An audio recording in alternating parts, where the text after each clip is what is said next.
What if I were to suggest that you play a key role in the awakening world? And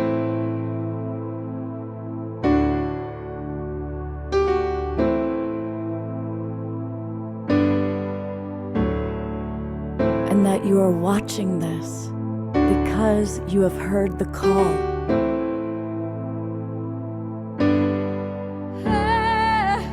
We can start right now by opening our hearts and minds.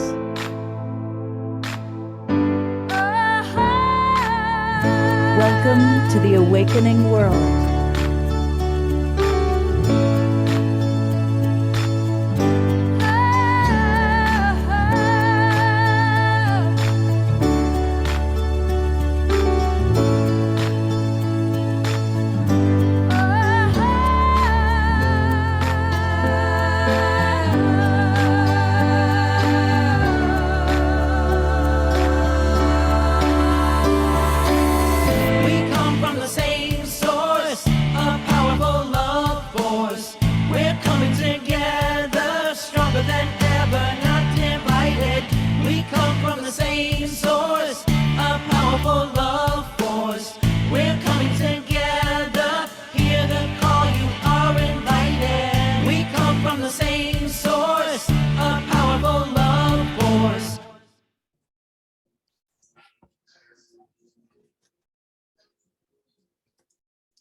Good evening, everybody, and welcome to the Awakening World. I'm your host, Love Coach Scott Katamas, and it is not a backdrop between you. What you're seeing is real. It's not a Zoom backdrop. I am really fortunate to be in the haven put together by our friends, the Twin Ray, Shakina Ma and Sananda Ji. It just opened last night. I was here for the grand opening, and I know that a lot of you watched it. A lot of you were with us for that. So it's a beautiful space, and I'm so delighted that I get to be here this weekend, coming from this place, and we get to collaborate with Jennifer Hill, Teresa Collins, and Global Coherence Pulse. And the monthly shows we do with them are always powerful, and you're going to hear all about it in just a moment. But I want to welcome those of you that are watching on Facebook. And thank you to John and Summer Raymer through the Sign Network. We're on 100 different Facebook groups and pages. So welcome to all of you. And a special big welcome to our friends watching on Unify. And what's fun is you're coming to us from all over the world. So put into your various chat boxes where you are geographically. And that's true definitely for all of our friends that are in the Zoom room. And I see so many of our regular friends are with us. Let us know where you are geographically. Even though I might know it, it's new for all of our guests. And it's fun to see people coming from all over the world. We've got people from Ecuador and Australia, New Zealand, Canada, North America. So that's fun. And one other thing is I want to invite those of you who are watching on Facebook to come on into our Zoom room where you can interact more easily directly with us and more easily with our guests. And it's easy. Just go to globalpeacetribe.com, and register. And once you register, boom, you're going to get the links to all of our shows 3 times a week. We do a show Friday night, Saturday night, and Sunday morning. Every show is different. Every show is original. Plus, you'll get the replays on Monday and access to our YouTube channel with the over 400 shows we've done since the pandemic began. So welcome, and do join the Global Peace Tribe. Okay, I am looking forward to introducing Jennifer Hill. There she is. And Jennifer, welcome.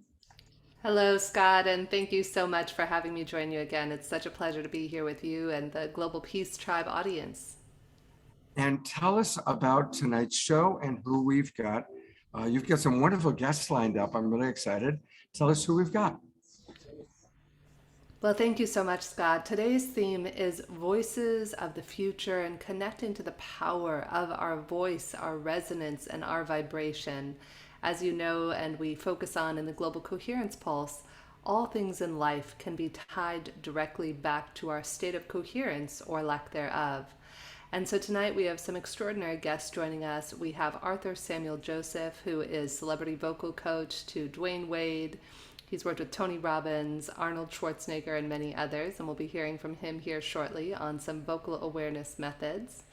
We also have Savannah, who is one of our voices of the future, who is a 10-year-old young woman who has already been cast in numerous different plays, including Shrek, The Wizard of Oz, and many others, and she'll be playing 2 sets for us on her own keyboard and singing her beautiful voice, which we'll hear in a little bit. We also, of course, have musical guest Cornflower, one of our beloved favorites. Thank you, Cornflower, for being back here and always bringing your beautiful harmony and vibration to us. And we're actually going to open the show after Cornflower with a dear friend of mine who I had the privilege of meeting in Lisbon, Daniel Kirsch, who he is going to explore for us movement and vibration and how that ties in together. Additionally, we have 2 of Arthur's students who are, there's Daniel with us. We have 2 of Arthur's students who are with us today, Angela and Emily. So if we want to put Angela up, they are part of what's called the Bea Group, which is a group of young students who have been practicing vocal awareness methods for the past 2 years, since 2020. So we have on screen with us Angela and Emily, who will be sharing their origin stories utilizing vocal awareness principles. And of course, we also have Jason Mitchell. Jason is somebody I've had the privilege of knowing for many years. He is the assistant minister at Agape. If you're not familiar with Agape, it is a phenomenal non-denominational church led by Michael Beckwith. And Jason has been steadfast in heading the prayer ministry and does incredible work with inner city kids and people who are at risk. And so he's going to be talking to us today about how do we harness the voices of the future and how do we support them and support one another. So I think we've covered all the bases. Tell me if I missed anybody, Scott. I think Omashar. Yes, I was trying to find the one I was missing. And of course, our house band, Omashar. Omashar, it's always such a pleasure to have you with us, my friend. And he'll be closing out the evening tonight with one of his original music pieces. My pleasure. What a pleasure to have everyone here today. And again, just to set the context, we invite you to open your heart, mind, body, and spirit to new levels of vibration and resonance. And that is what everything we're talking about today is. How can our body, mind, and spirit and our voice, as Arthur will talk about, our capital V voice, be aligned and integrated into the wholeness of who we are as human beings? So I'm going to pop it back over to you, Scott, so you can introduce Cornflower in more depth, and look forward to the first musical piece of the evening. Great, fantastic. Well, welcome everybody. And I see we've got people from Chile, Oklahoma, British Columbia. It's really, really exciting. Now, I not only get to introduce Cornflower, but I get to make a special announcement. We are going to have our first global peacetime retreat. It is going to be in Sedona, Arizona. We confirmed that today. Thank you, everybody, for filling out the survey. And not only will you get to meet all sorts of great global peace tribers, but we're planning on bringing beloved brother Cornflower out so you can actually meet him and listen to him in person. For anybody who's not familiar with Cornflower, he's not only one of the most popular artists that we have on the show, but he's a genre-bending vocalist, live looper, and beatboxer. And his music is a fusion of organic a cappella, soul-tronica. Everything you're going to hear is original, happening spontaneously. So, Brother Cornflower, welcome. I'm so glad you're with us again today. It is so grateful. I'm so grateful to be here with you guys. This has been a while since I've been on, and yeah, always a treat to get to share space with the Global Peace Tribe. All right, take away, brother. It's all yours. All right, here we go.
Everybody put your hands over your heart.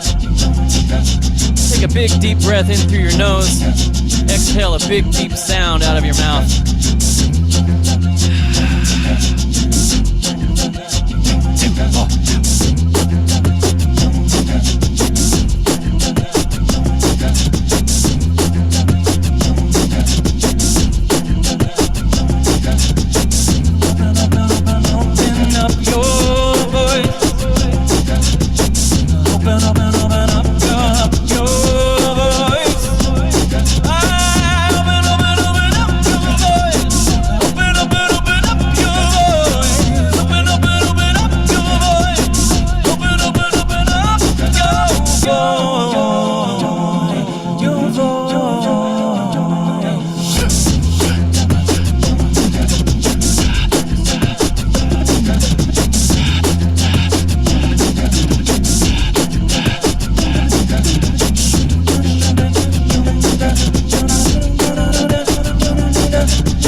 Beautiful. Let's go. I'm going to go to gallery view.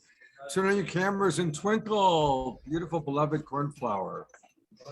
I don't know. Most of our people are shy to turn on their cameras, but I sure appreciate everybody who does. It's okay. I'm going to go back to you, cornflower. Thank you so much.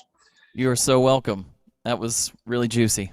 I love how you tied it into, as always, you do such a good job of tying it into the theme of the show. And that's a beautiful thing that you do. Hey, I want to remind everybody that Cornflower, you can get all things Cornflower by going to his website. And it's cornflowermusic.com. Cornflowermusic.com. And we're going to go there right now. And he's got a lot. There's, of course, upcoming events. I love that you've got us listed there. Thank you. Yeah, absolutely. Playing live in Tennessee and Asheville. That's my birthday show in Kingsport on 8/27, and then on 9/10 I'm playing at Samasati Sanctuary in Weaverville, just outside of Asheville. And Samasati is owned by my friends, Roger and Beneath. Yes. Fantastic.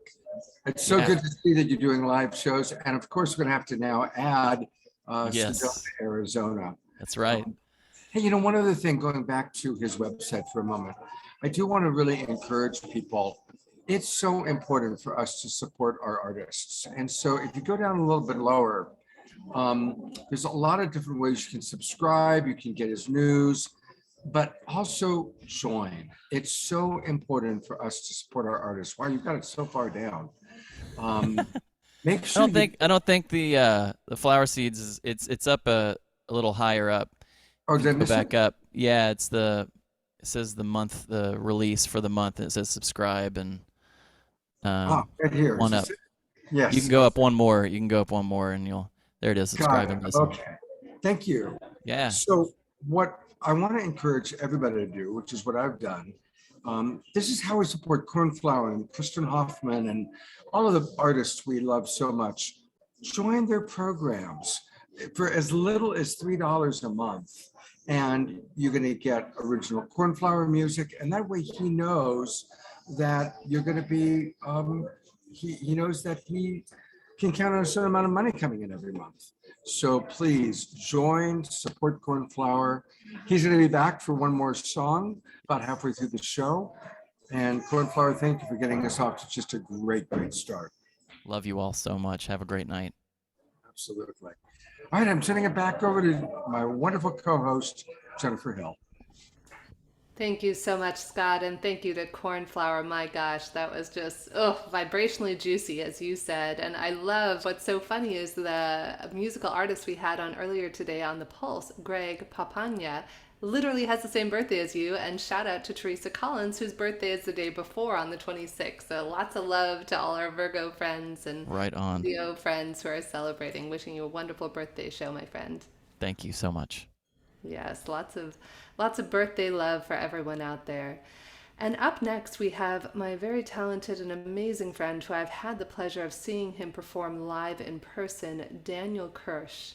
He calls himself a queer artist. He is a levitator, meditator, creative genius who is birthing new things in the world. I think it was in 2015 that he created Studio Daniel Kirsch, and he performs around the world. He showed me an incredible live installation performance he had done last year, and I really highly recommend checking out the work he's doing. And he is now going to help us to vibrationally align through movement and dance.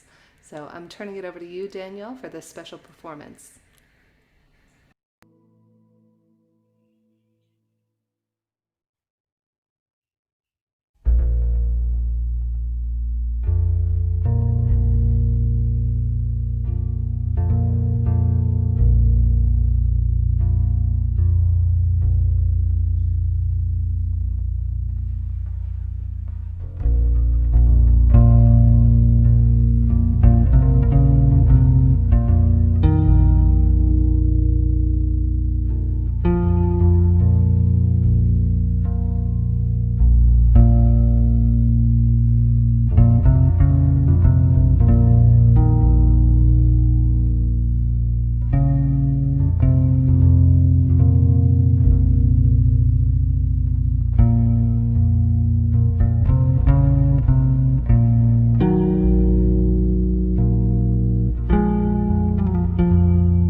Oh, that was amazing, Daniel. And thank you so much to everyone hanging in there with us at the end. We got a little static, but my gosh, your dancing really took the show away. Huge. Let's all send a little spirit sprinkles, little extra love to Daniel for that incredible performance. I highly recommend if you ever get a chance to see him perform live in person.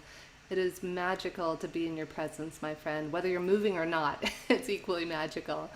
Though I highly recommend everyone check out Studio Daniel Kirsch. Is that the best website for you, Daniel, right there? Perfect. So is there anything you'd like to share with us, Daniel, about what it is you're up to? Yeah, you can sign up for our email list on the website. We're going to be launching Woe in a few weeks now, which is a company around decentralized fine art and performance and creating experiential performances that are transformative and are centered around wellness and combining science, art, performance with meditation and technology. Amazing, my friend. Well, I just honor and respect the artist that you are in all manners of that word. Your movement is just exquisite to watch, and wishing I could give you a huge hug right where you are in New York. So thanks for staying up so late to be here with us tonight and be in studio, and just lots of spirit sprinkles and love. And again, go to Daniel's website. We'll put it in the chat if you want to sign up and find out about other incredible events that Daniel is going to be doing. So thank you so much, my friend. Again, the website is I believe it is, worksfromspace.net. So again, that's worksfromspace.net. And deep, deep gratitude to you, Daniel. Thank you for being with us today, my friend. And without further ado, now that we went from movement, everything is tied in: movement, vibration, harmony, resonance.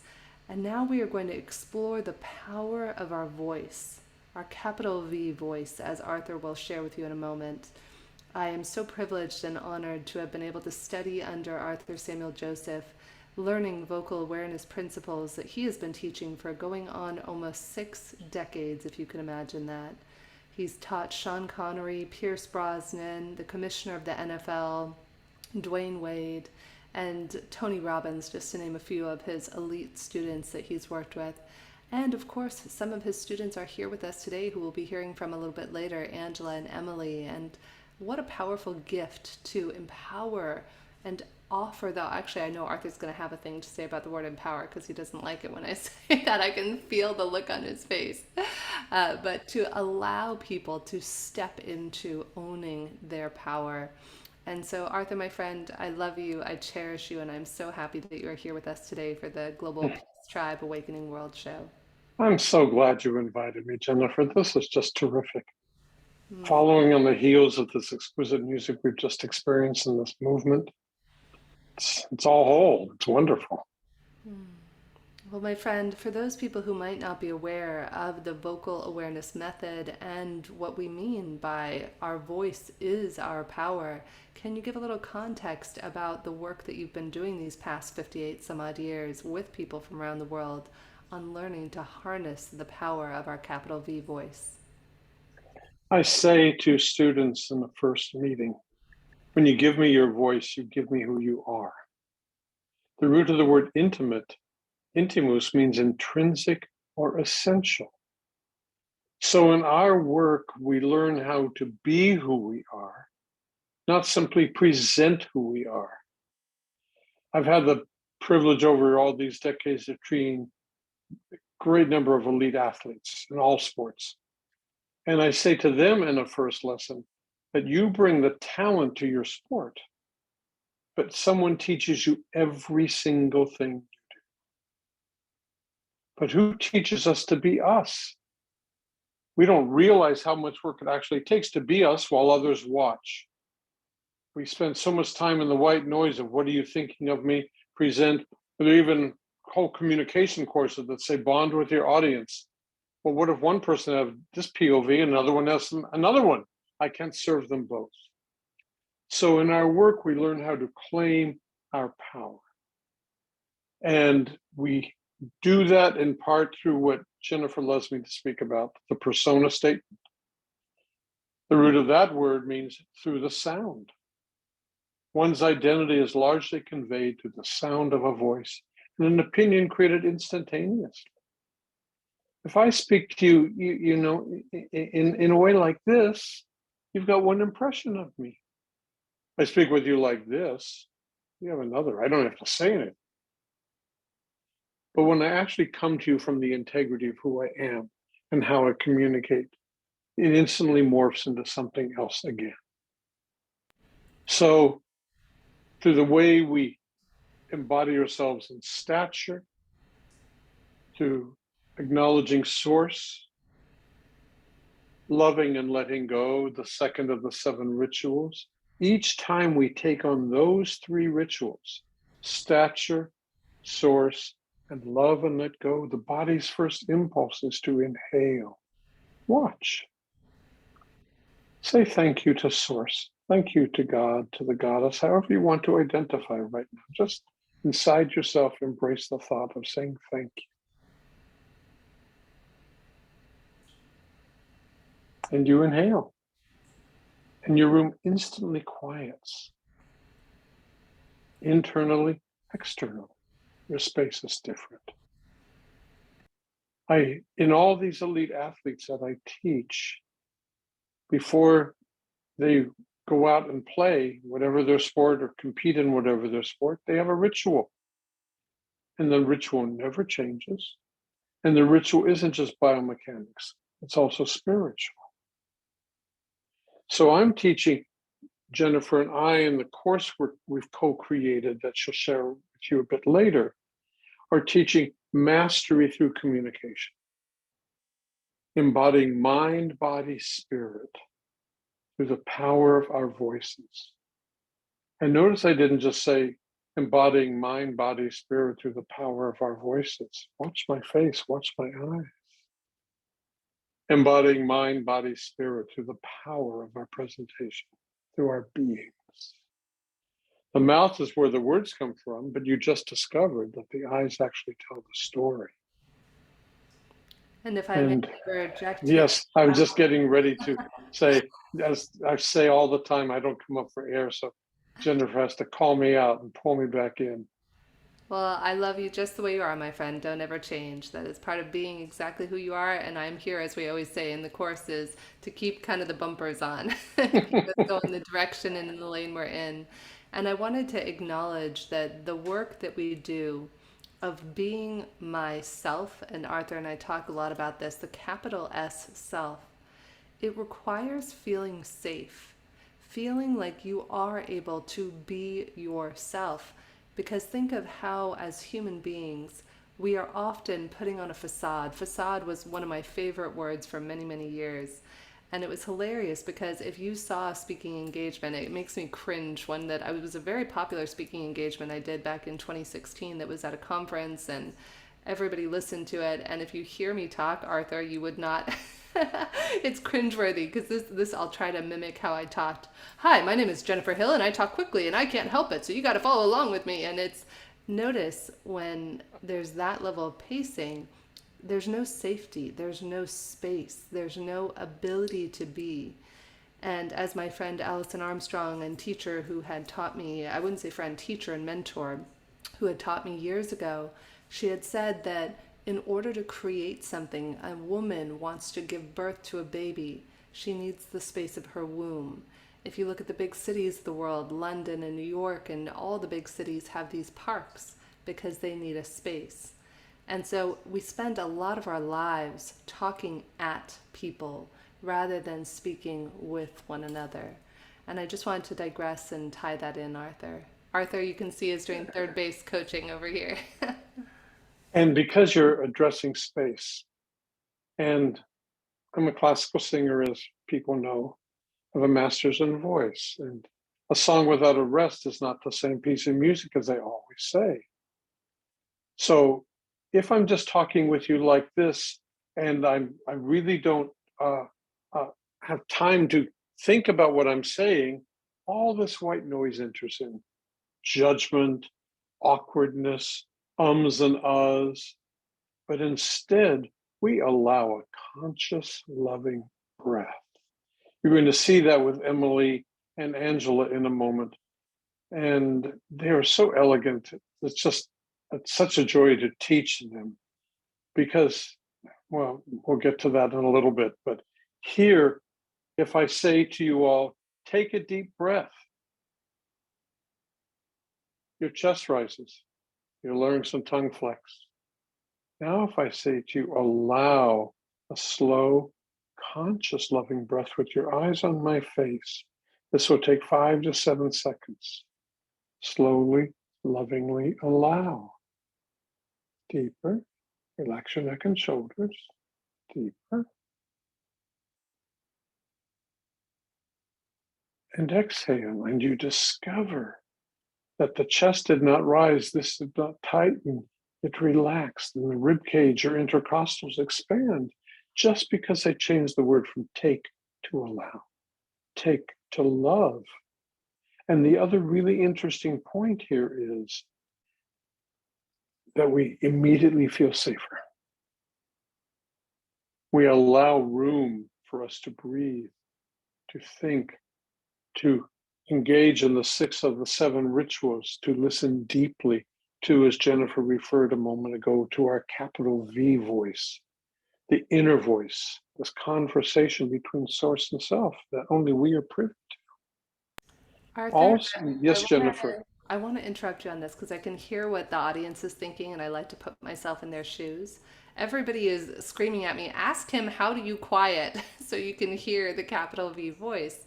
Because what I'm hearing is that there's that challenge, right? We can talk about this esoterically, but how do we put into practice so we're not always hearing the noise that's out there with us? That's one of the things I so love about my work, to be quite frank. You don't have to believe in the philosophy of the work. It's mechanical.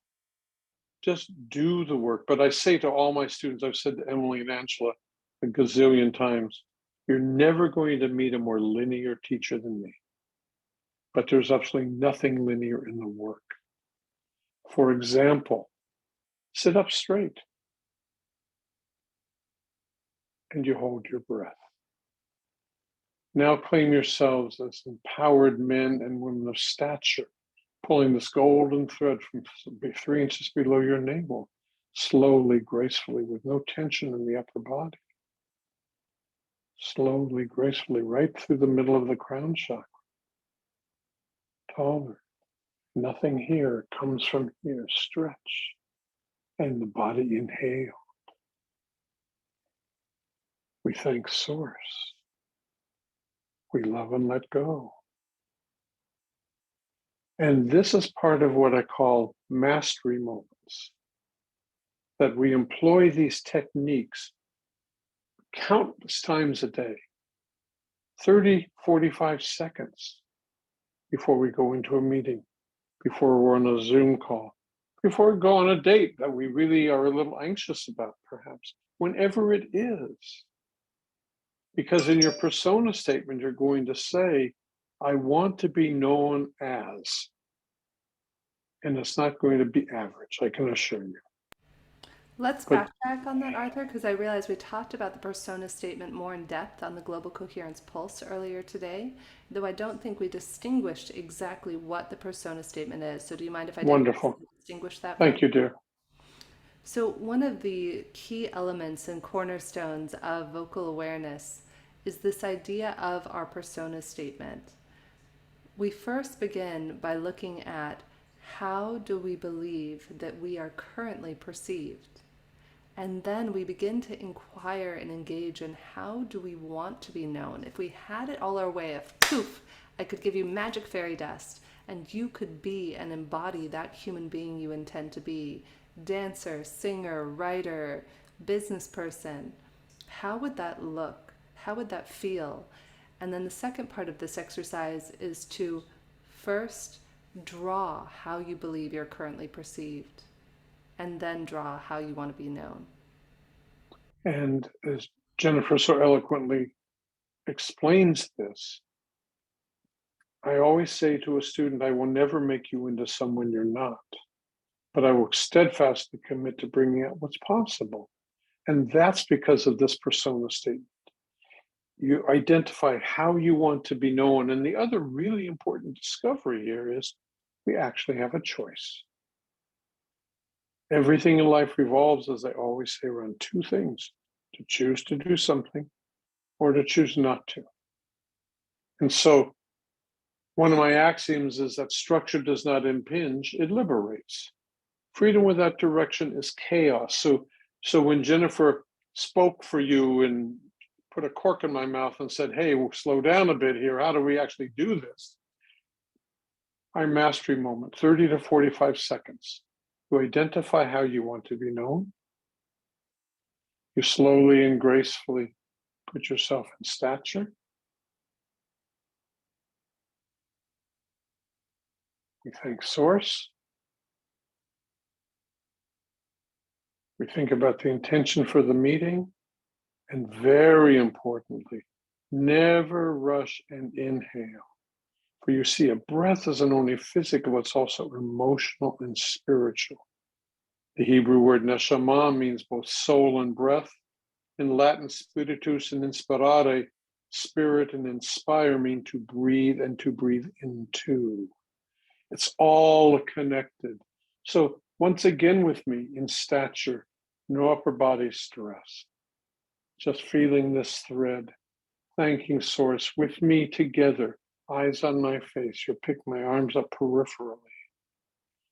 We're going to allow a slow, silent, conscious, loving breath and enjoy it while we do so.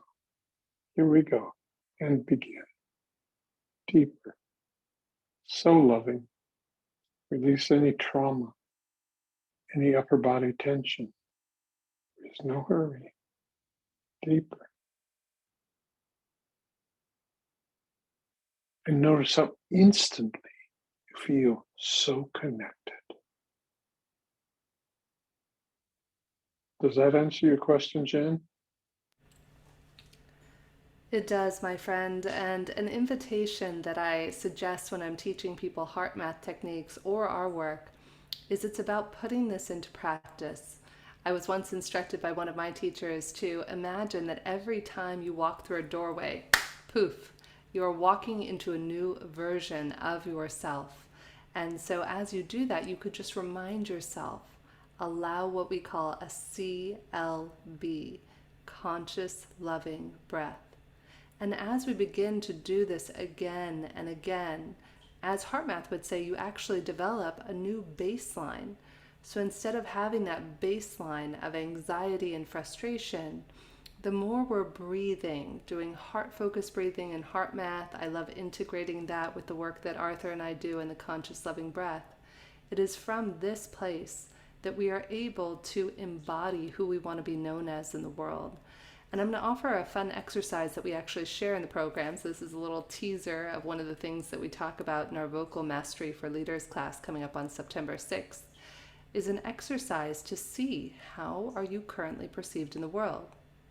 Step one is that you go out and you find 5 people who I recommend having a variety of people. It could be someone you know well, it could be a recent acquaintance, and maybe a family member or somebody you've known for a long time. And you ask them these 6 questions. What was your first impression of me when we met? Where have I surprised you? Where have I disappointed you? What can you count on me for? What can't you count on me for? And what is your impression of me now? And when you go through and you ask those questions, you might be astounded to see what you find out. I remember many years ago when I began this journey with Arthur, I had a dream of being a thought leader. And Arthur would always say to me, Jen, you're going to be that, though you have to show up and you get to be that person.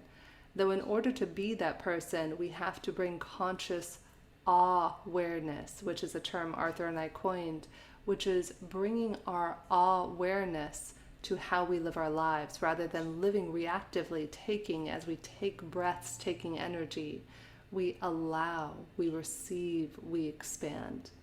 So Arthur, share, if you wouldn't mind, what are the 7 rituals, just to kind of give an overview of them before we get into it with Emily and Angela after Savannah's song, so people will have a context of what the 7 rituals are And as a quick aside, I do recommend Arthur's book, Vocal Leadership, especially on Audible, because it's like getting a vocal mastery lesson from him personally.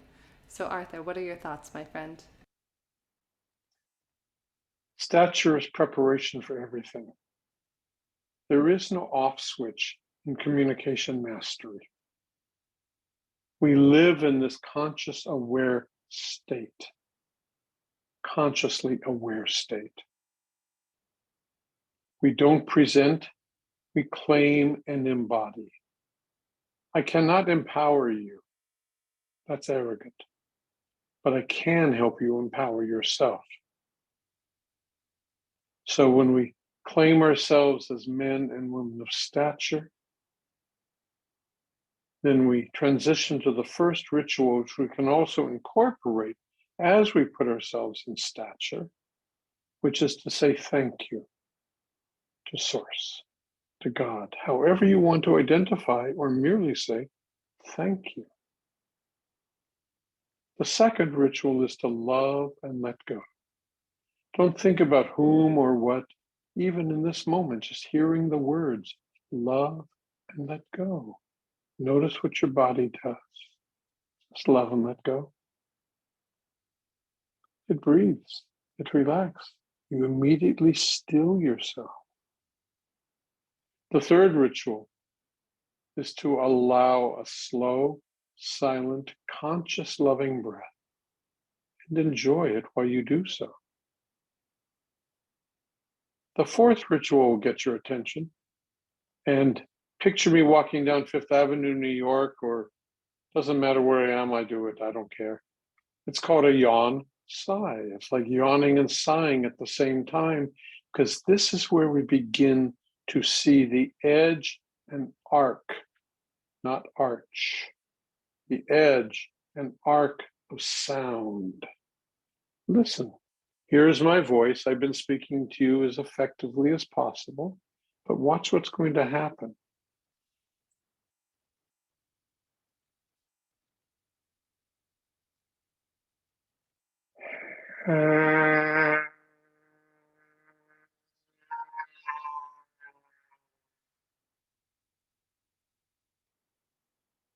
And now when I speak to you, you hear more presence in my voice, immediately more resonant, because the nasality enhances that resonance.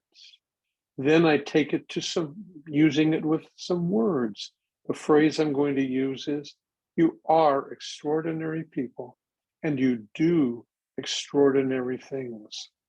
And I see all of that right here. It's called visceral language. Emily and Angela will communicate magnificently in that technique. But listen to how I warm it up.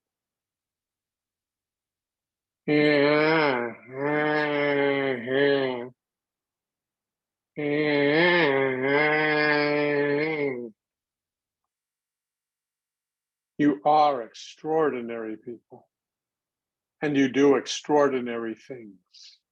I've just aligned my mind, body, spirit, energy, and soar. The fifth ritual, so important. Take my time. In communication, it is never how fast, but how effective. Nothing is gained by going too fast, but potentially everything could be lost. Integrity, understanding. The sixth ritual is where I strive to live and encourage all of us to live.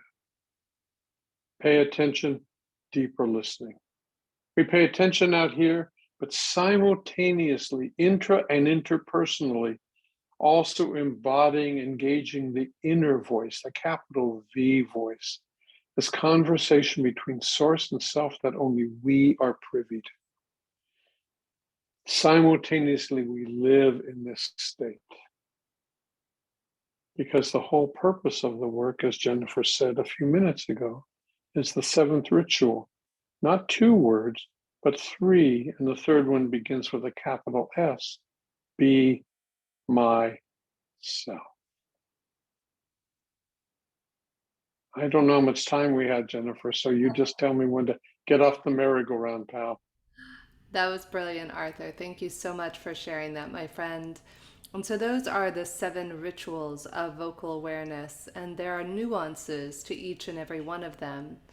And as we practice, it is hard work to be ourselves, as Arthur always reminds me. And yet most of the time we show up and we're afraid, we are fearful that people will see the truth of who we are. And when we can learn, it was interesting today, of course in this context, on a show like this, I can share this. I like to talk to trees, and I like to put my hand on a tree every now and again, or plant or a flower, and ask for wisdom. And today, as there was a break in between the pulse that we were doing earlier and now, I put my hand on a tree, and what it said was, believe in yourself and others will believe in you too. And I think that really ties into the work that we are doing here. I love that Dr. Laura says she loves trees too. So Arthur, before we go to the website and talk about our Vocal Mastery for Leaders course beginning on September 6th, what are your closing thoughts, my friend? We'll, of course, have Angela and Emily on after Savannah's performance, then we'll bring you back for a few minutes. Though I'd love to hear what your closing wisdom is, perhaps, for everyone. I would love, thank you. It gives me an opportunity to share something I didn't get to share earlier today. I close all my public seminars with this story. I was going to bed one night, I believe it was 1978, 1981, somewhere in there, reading Quest magazine. And this thought imposed itself on me and wouldn't go away until it made me get up and write it down. And the only paper I had was the magazine, which is framed on my studio wall today. It said, voice is the only artistic experience which is both finite and infinite at the same time.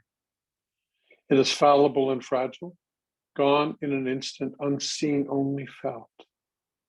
Remembered from the past even a long moment ago, anticipating its future even as its present has just occurred. It's temporal, visceral, organic. Such a complex, simple, and beguiling transcendent state.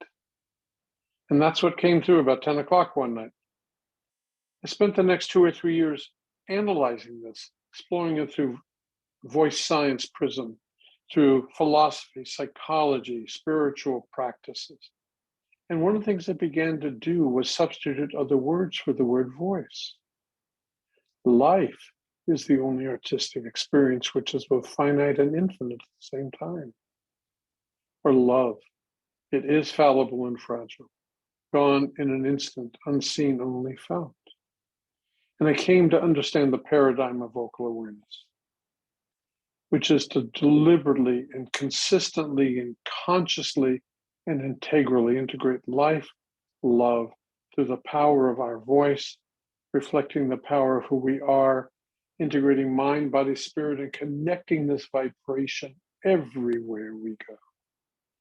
And so having the opportunity to share with you tonight and in a moment meet these 2 extraordinary young women after this amazing singer you're going to hear, it is a privilege.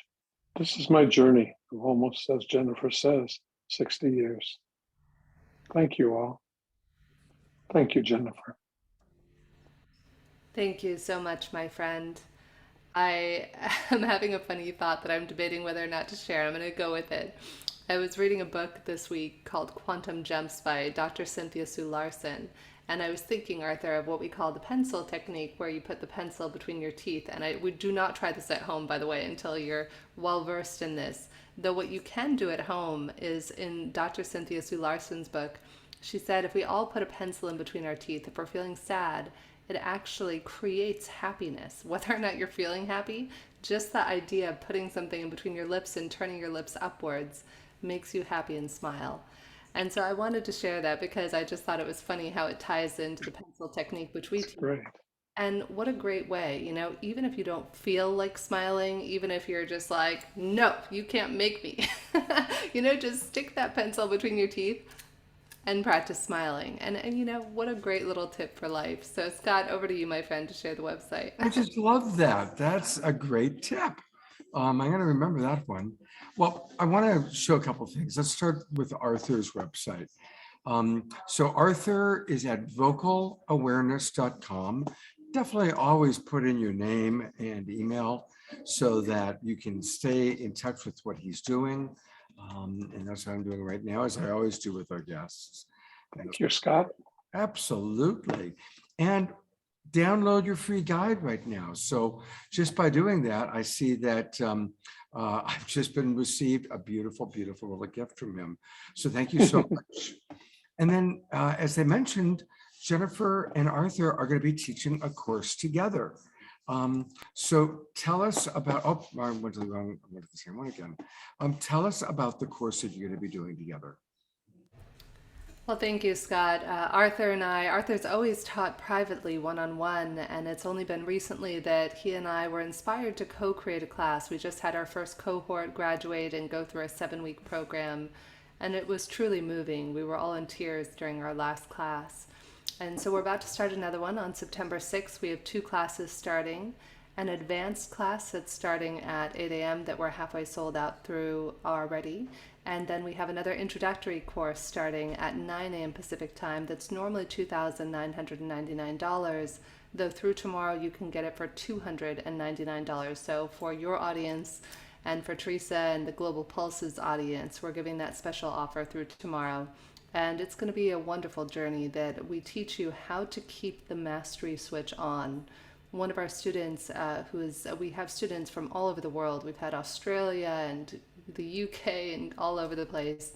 And she just said her voice completely changed dynamically. And people saw, no matter whether you're a professional speaker or not, how it has an impact on your resonance and how you show up everywhere. So we'd love to have you with us in the program. If you're interested, you can go to vocalmasteryforleaders.com and find out more.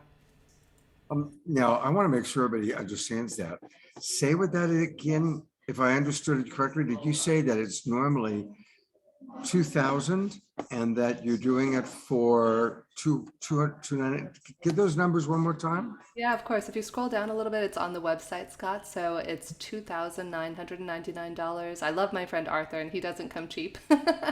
So normally the class, we both, our time is valuable, but we want to make sure to make it accessible to everyone. When Arthur approached me about this, he said, Jen, for special things like the shows we're doing this weekend, let's try and be sure that money isn't something that would stop people. And if, God forbid, even $299 is too much, please do write Arthur or myself an email. And something we're exploring is potentially doing scholarships for this or future classes. So we would love to hear from you. That is an amazing discount. I am amazed. So I've put that into the chat box. For those of you watching on Facebook, again, go to vocalmasteryforleaders.com. And thank you so much. That's really, really good. And Scott, to just interject one thought, these classes are also archived. So if somebody, for example, is in Australia and it's 1 a.m, they can watch it at a later time. And it's really, really special. So. Well, thank you so much. Thank you for your nice introduction to it, Scott. I really appreciate what you're doing. We're to have you with us, and I see a lot of people in the chat box and on Facebook are really appreciating this. So, thank you.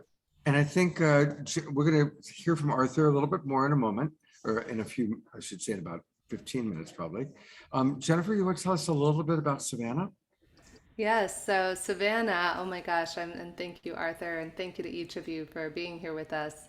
I was inspired the moment that we talked about this idea of voices of the future. I've been following for quite some time this lovely, amazing, precocious young woman, Savannah, who is my dear friend Shauna Austin's daughter. And the moment we planned the show, I said, oh, Shauna, I would love more than life itself to have Savannah and her beautiful energy on the show with us. She is incredible. She's going into 5th grade. She's 10 years old. She has been performing in theater most of her life and cast in numerous shows, as we mentioned, Shrek, The Wizard of Oz, and many others. And she just signed her first talent agent, her first youth talent agent. She had people fighting over her. So we are just so lucky to have her with us on the show today. And Savannah, before we go into the song, I would love to have you just share for a moment, why did you choose the song Rise Up? I think it's such a beautiful choice, and it's one of my favorite songs. Well, I think this song is pretty inspiring and beautiful, and I would love to share it with other people. Oh, I couldn't agree with you more. Well, we are going to turn it over to you to hear you just share your voice, your capital V voice, and your music, the music from your heart. And we hand it over to you, my friend. Okay, before I start, I would like to say thank you to Mr. Scott and Mrs. Jen and everyone who invited me here. You're broken down and tired of a living life on a merry-go-round, and you can find the fighter, but I see it in you, so we gon' walk it out and move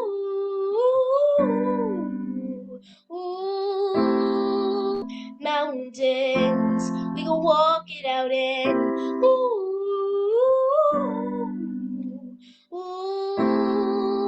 mountains. And now rise like the day. I'll rise up, I'll rise unafraid. I'll rise up, and I'll do it 1,000 times again. For you, for you, for you, for you.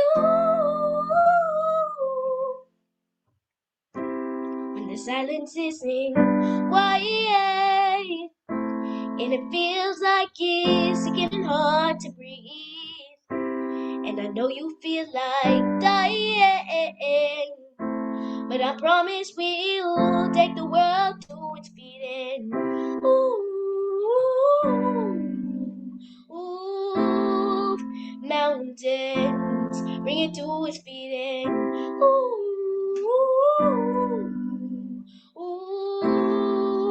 mountains.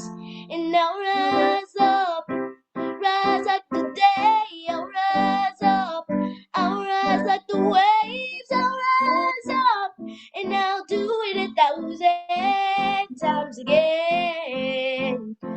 For you, for you, for you, for you. Thank you. That was really, really fun. Go ahead, Jennifer.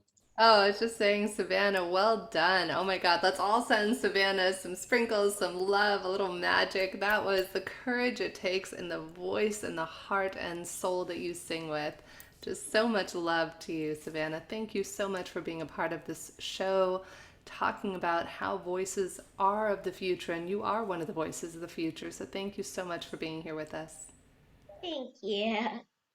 We appreciate you, my friend, and we'll hear you again in about another hour. We'll have Savannah back on with us to do a second performance.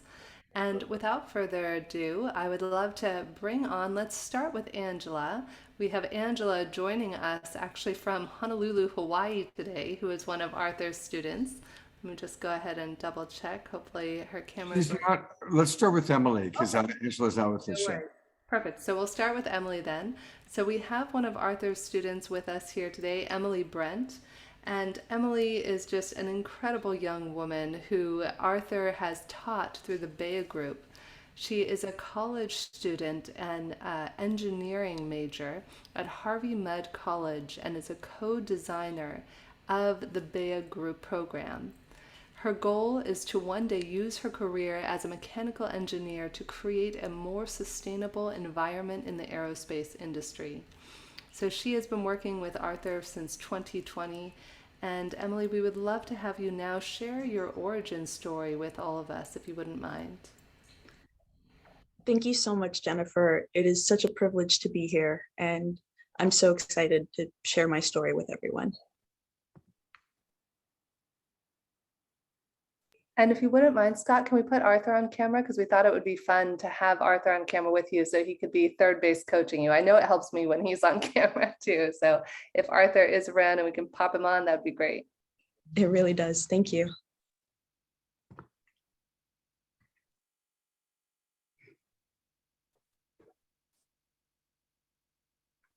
I became an adult at a very young age. My mom worked 2 to 3 jobs for most of her life. So when my dad lost his job in the 2008 recession and sunk into diagnosed depression, my mom continued working hard to financially support us while I became the adult placeholder at home to care for my younger sister and father. Unlike the typical 7-year-old that was outside chasing the ice cream truck and causing trouble with friends, I was the 7-year-old that was inside helping my sister with her homework and learning how to cook meals for my family while my mom was away. It was a challenge for me at such a young age, but I learned time management skills very early on when trying to juggle my own academics too. This became especially helpful when I began juggling my AP classes, running track and field, attending engineering classes, participating in countless extracurricular activities and clubs, and volunteering for organizations like the Red Cross and Compton Initiative in order to take care of others. If anything, I was stretching myself too thin just to prove to myself that I could accomplish anything and everything against all odds with hard work and dedication. The hard work paid off when I got into college, and now I get to study at an amazing school in an effort to help even more people. I'm more grateful than anything because my experiences have taught me to face challenges head on and to better appreciate the important people and connections in my life. It shaped me into the person I am today, and I'm ready to face any challenges that come my way. Adversity, after all, is what helps us as humans to better appreciate the moments of joy in our lives and the results of our hard work.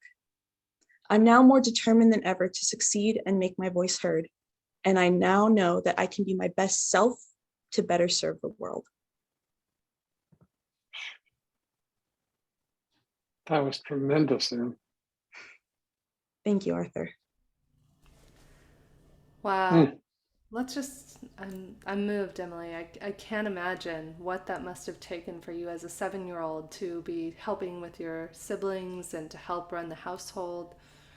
I just really want to acknowledge the strength and courage and grace that you must have shown as a young woman and that you're still showing as a young woman now. And I really acknowledge you. Kudos to you for sharing your story, for being the young woman that you are, and for the incredible human being that you're growing into and the difference that you're committed to making on the planet. We're so grateful to have you here with us. Thank you so much, Emily. Thank you. I'm grateful to be here. We appreciate you. And what I would love to do too is I'll look it up before Angela speaks, and we'll include it after that, is I'd love to look up the Bea Group, June's company as well, because you've been working very closely with June, co-designing a lot of the work you're doing, right? Yes. That's incredible. So shout out to June Bea, who created the Bea Group, and Angela and Emily are working with her on that, along with Arthur. And thank you so much again, Emily, for sharing with us. And would love to have Angela join us if she is free with us. And thank you so much. Angela, what a pleasure to have you here. Thank you so much for joining us from Hawaii, nonetheless, and making time out to make this a priority.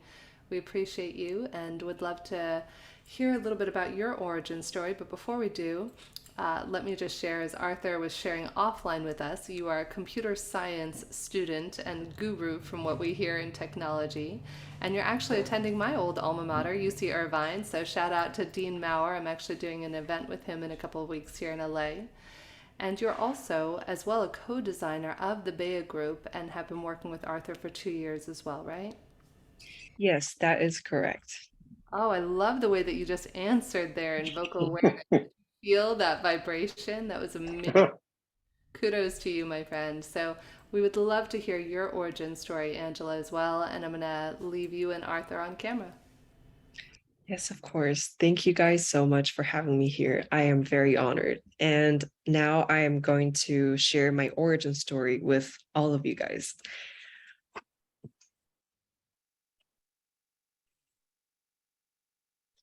At age 5, I moved from LA to Xi'an, China, where most of my childhood took place.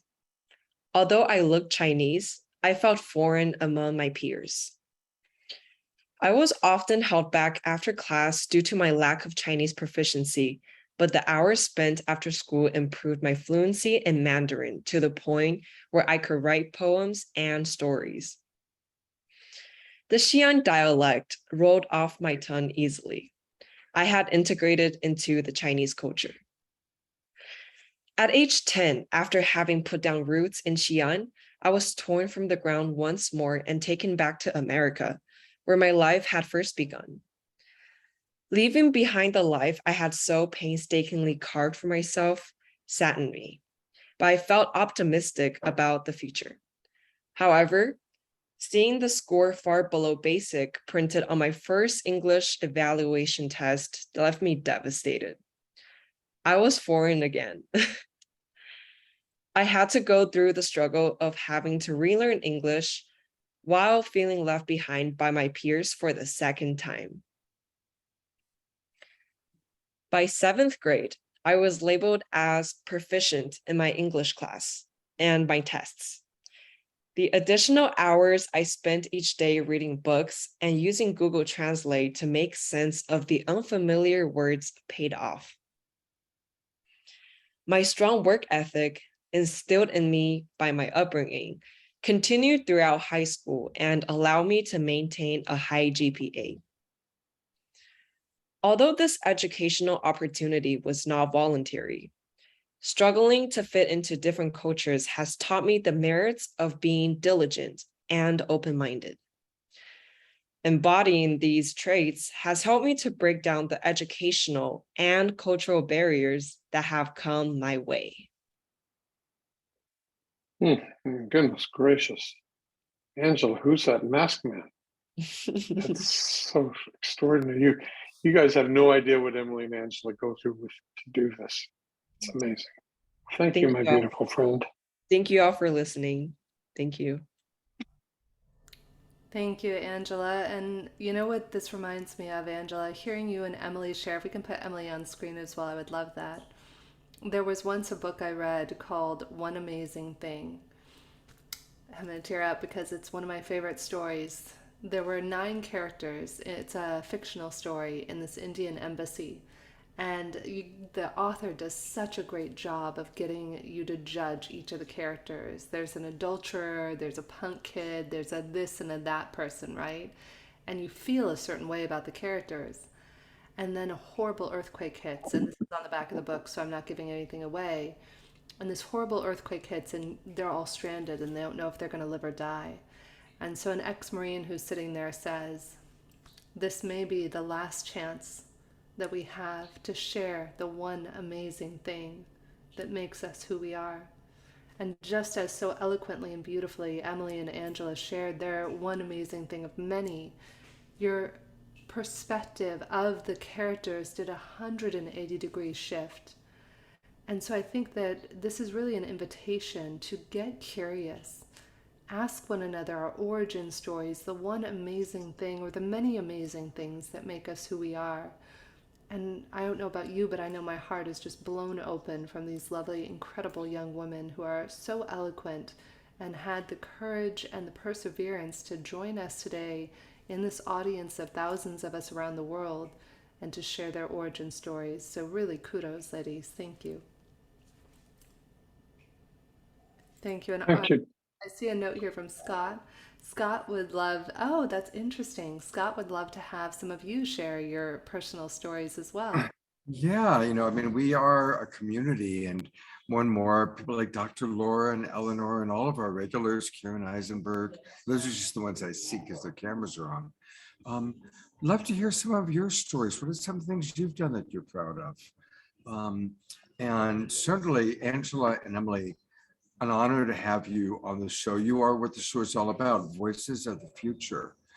And I'm seeing where a lot of our audience are really appreciating you sharing your stories and how already at such early ages you've persevered through challenges and obstacles to become the strong beings that you are. And it's an honor to have you on the show with us. Thank you so much. Scott, Jennifer, is this the moment I get to share a bit about Yes, this? Yes, it is. Share a bit about this, Arthur. One of the things that moves me so much about working with young people is that they actually trust me. Here's this 76-year-old person speaking to a 17-year-old and doing all these bizarre things we do in vocal awareness. But they trust me, and they trust me. And then this emerges. Imagine if we have the ability to do what they're already doing, have the courage to define who they are by tapping into their origin story, and to have the courage to share this. This is amazing.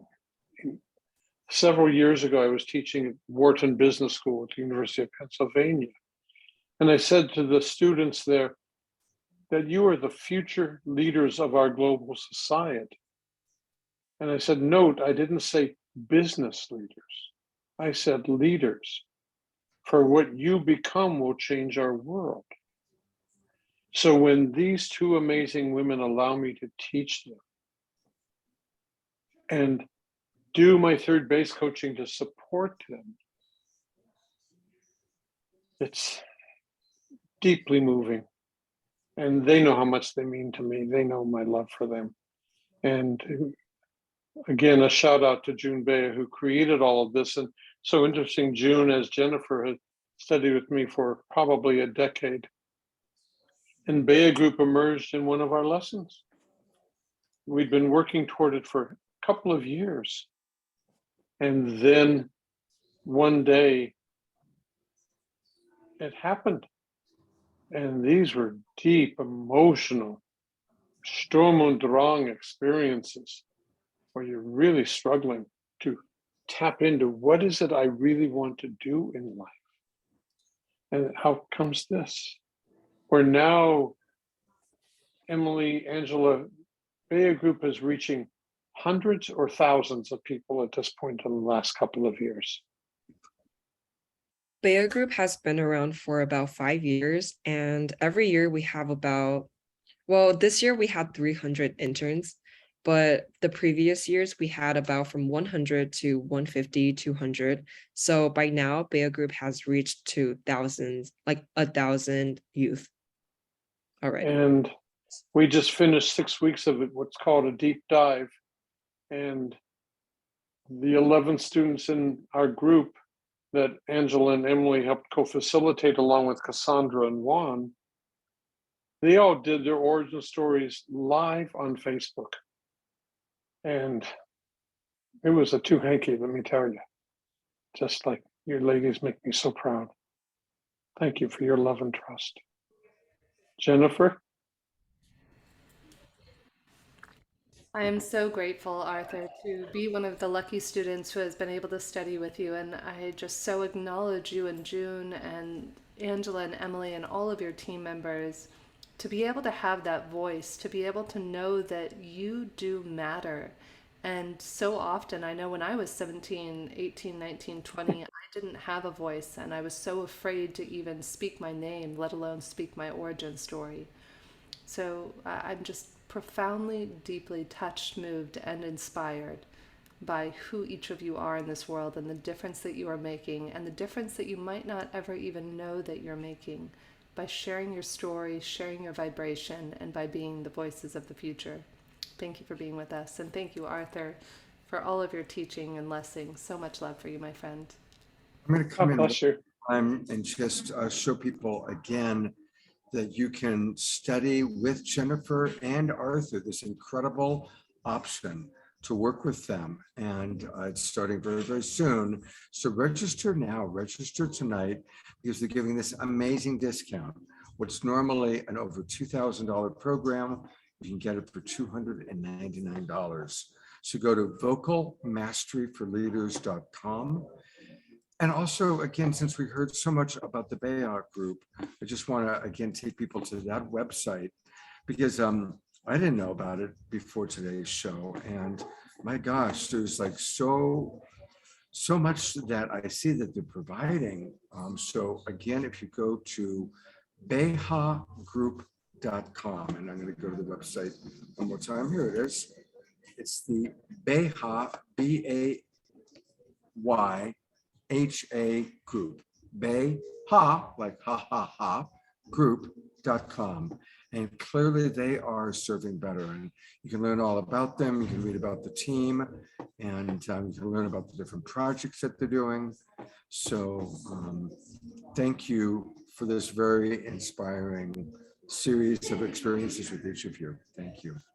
Thank you so much, Scott. What an excellent co-host with the magnificent Jennifer Cahill. Yeah, it's a blessing to work with Jennifer. And I want to give a shout out to Teresa Collins. Teresa is watching. Her internet's wonky tonight, so we might not get to see her on camera, but Teresa is a big part of this once a month that we all come together to do these shows together. So a big shout out to Teresa. And I think it's time for some music. So I'm going to go to our beloved brother, Cornflower. Cornflower, how was your experience listening to these voices from the future? It was absolutely inspiring. I actually wanted to speak to all of you. Savannah, first off, it was just incredible. You're 10 years young and bringing your voice into this world, just tremendous power and breadth and depth. And Angela, and is it Emily? Is that right? Did I get that Yes. right? I am completely floored by where you have risen from, what you've come through, and your ability to speak so heartfully into it and share that with all of us.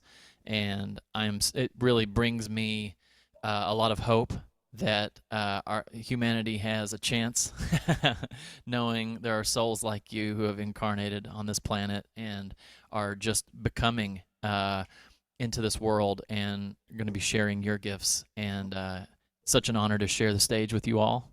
Hi, Savannah. Hey, Emily.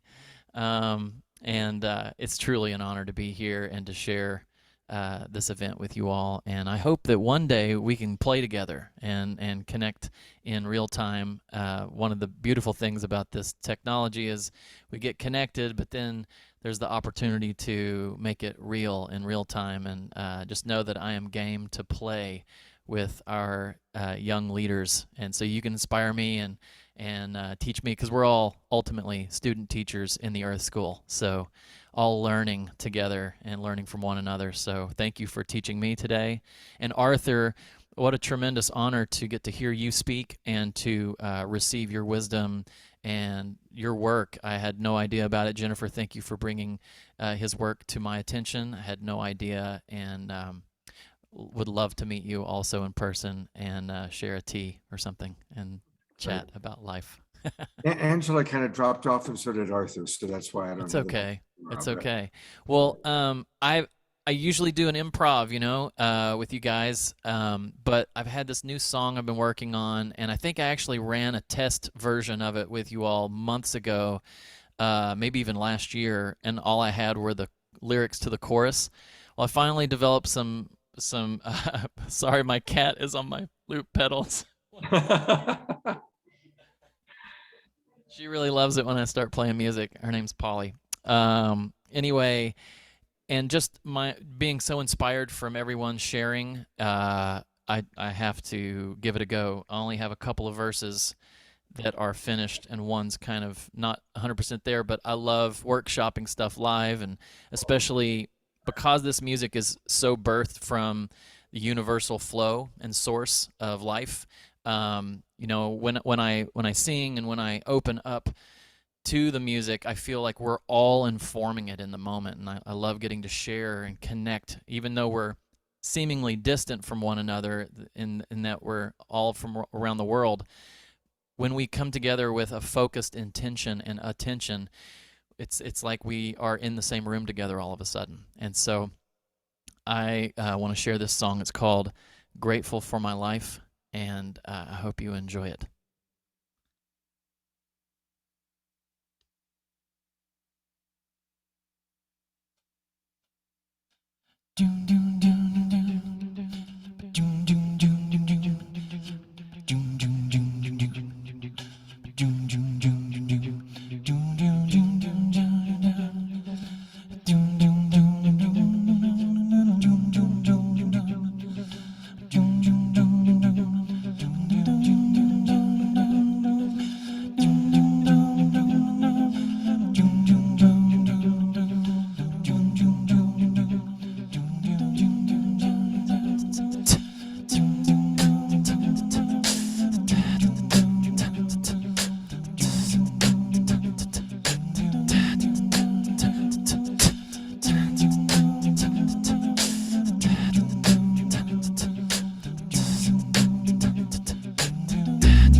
find peace with what is here. I can feel the voice within. It rises and descends. The flower blooms inside, and now it's time to fly. Every day and every night, through the darkness and the light. I am grateful for my life. I am grateful for my life. Every day and every night, through the darkness and the light. I am grateful for my life. I am grateful for my life.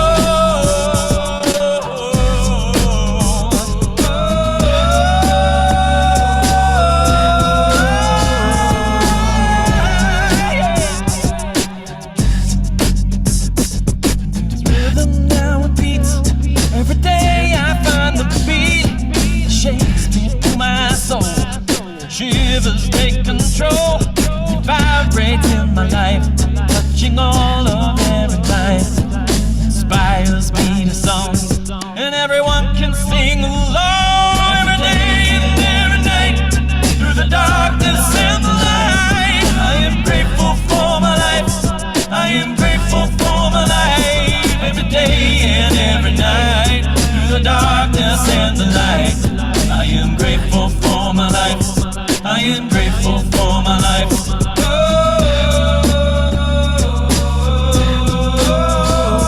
I am grateful for my life. I am grateful for my life.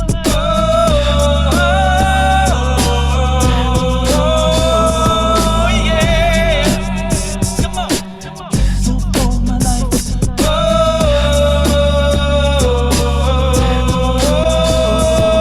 Yeah.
grateful for my life. Every day and every night, through the darkness and the light, I am grateful for my life. I am grateful for my life. Every day and every night, through the darkness and the light, I am grateful for my life. I am grateful for my life. Oh, that was amazing. That was amazing. I loved watching people dance, including Eleanor Joy, who was just rocking it, Eleanor. Yes. I mean, you gave us a beautiful dance performance there. Thank you for your love and presence. It really juiced me up tonight, Eleanor. Bless you. And so many people are putting in how beautiful, how inspiring. Thank you so much. And a reminder, come plan on being in Sedona, Arizona with Cornflower, myself, Kristen Hoffman, and hopefully the more of you that come, then the more we can invite even more of our favorite artists and teachers to be there. And there's going to be a music festival, a psychic festival, a special Cornflower concert, and we're going to put together some really, really fun events. A chance for us all come together, have food together, do workshops together, go out to power spots in Sedona together. It's going to be very magical. So really looking forward to sharing that with everybody. And a reminder again that you can find all things Cornflower by going to his website.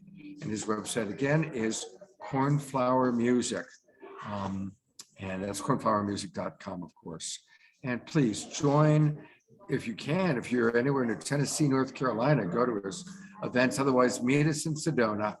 And I'll be sending out an email later this week with all the details where people can actually register. But for now, still fill out the survey. That survey, we had about 50 people fill it out in the first couple days, and it's given a lot of feedback, Cornflower, to us. It's helped Tangela, who I'm doing this with, and I to shape it. So that's great. So exciting. Thank you so much, Scott and Jennifer and everyone who's been on this and to come. I'm looking forward to hearing the rest of the evening.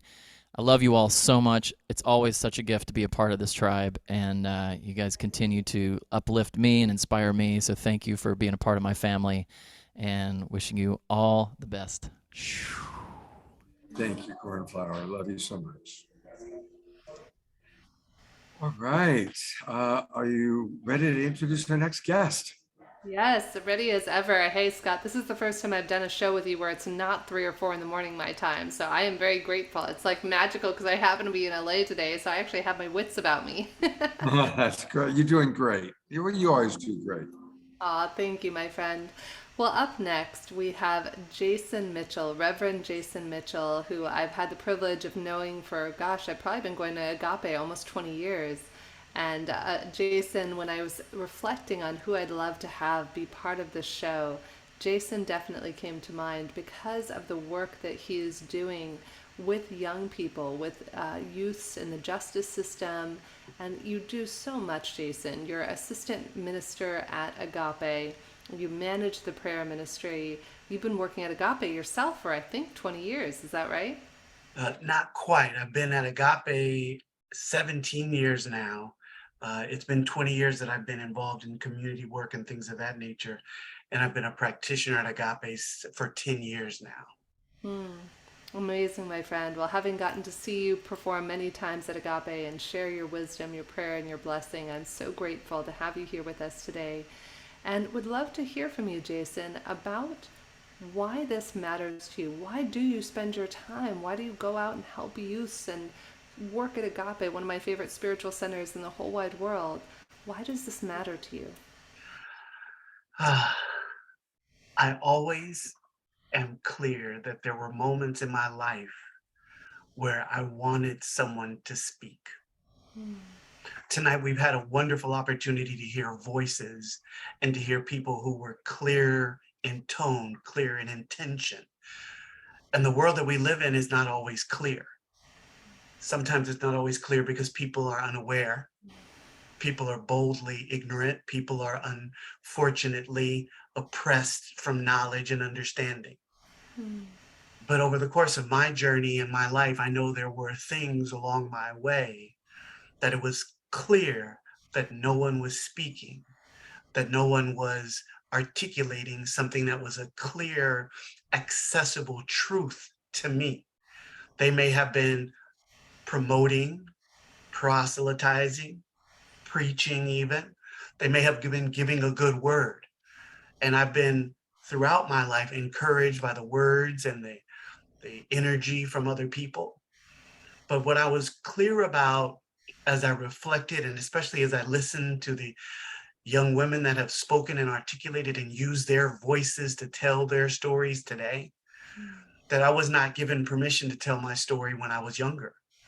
That often in some of the communities that many of us were raised in, that telling our story is forbidden because some of our stories come with pain, and pain is not something we talk about. Some of the stories that we come with on our journey are sad, and talking about sadness is not always acceptable. And so as I think about the gift that I had in working with the Spirit Awakening Foundation that was created by Akuyo Graham, who caught a vision when she was as a practitioner student more than 20 years ago, and the opportunity that I had to serve there, as I caught a vision many years ago when I was working as a teacher in the Los Angeles Unified School District, as I caught a vision many times of just knowing that voices are being called forth, and we don't always know who we're speaking to, even when we're before an audience.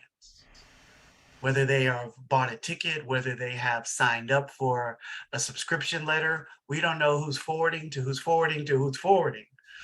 But I've become clearer and clearer that it is essential that all of us who have awakened, all of those who are recognizing that we are awakening, that it is essential that we use our voices. And the young people are the ones who I feel are the most pliable, no matter how tough, no matter how resistant, no matter how steadfast they are in what they believe in this moment. They're also keen in acknowledging, I've never heard that before. What you're saying, something that makes more sense to me than the thoughts that I was thinking previously. And so working with the young people has never been a disappointment for me. I couldn't agree with you more, Jason. I've been honored to get to build schools. I was able to build a school in Senegal a few years ago and Nepal before that. And the voices of these young people around the world, that's the really astounding thing. Whether we're working with children or young people here in Los Angeles or New York or Chicago or Brazil or Senegal or Nepal, the young people have so much to share. And the more that we explore, what does it look like to give them their voice back? From a very young age, we're taught, shh, don't say that, oh, that's wrong. And we shut down for years. Actually, it was Agape. I have to acknowledge you, Jason, and the Rev and everyone over there. I was so ashamed for many years about dancing, and I remember just losing myself in bliss and ecstasy when I would go to Agape and back at that one over in Culver City, and people would just be dancing and I just didn't care. I was like, what?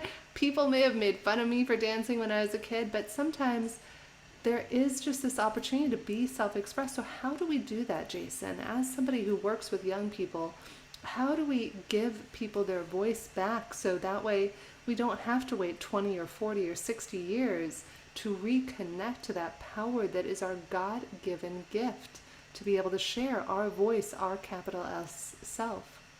Yeah, absolutely.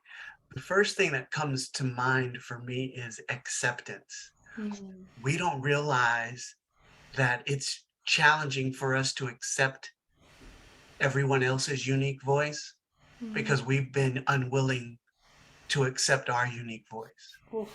Unfortunately, our parents, many of them, the elders and guardians around us, depending on your community, if you're from a Black, oppressed, suppressed, categorized community, indigenous group who were taught to be afraid of the systemic oppression and the violence and the harm that could come to you simply by walking down the street, simply by existing.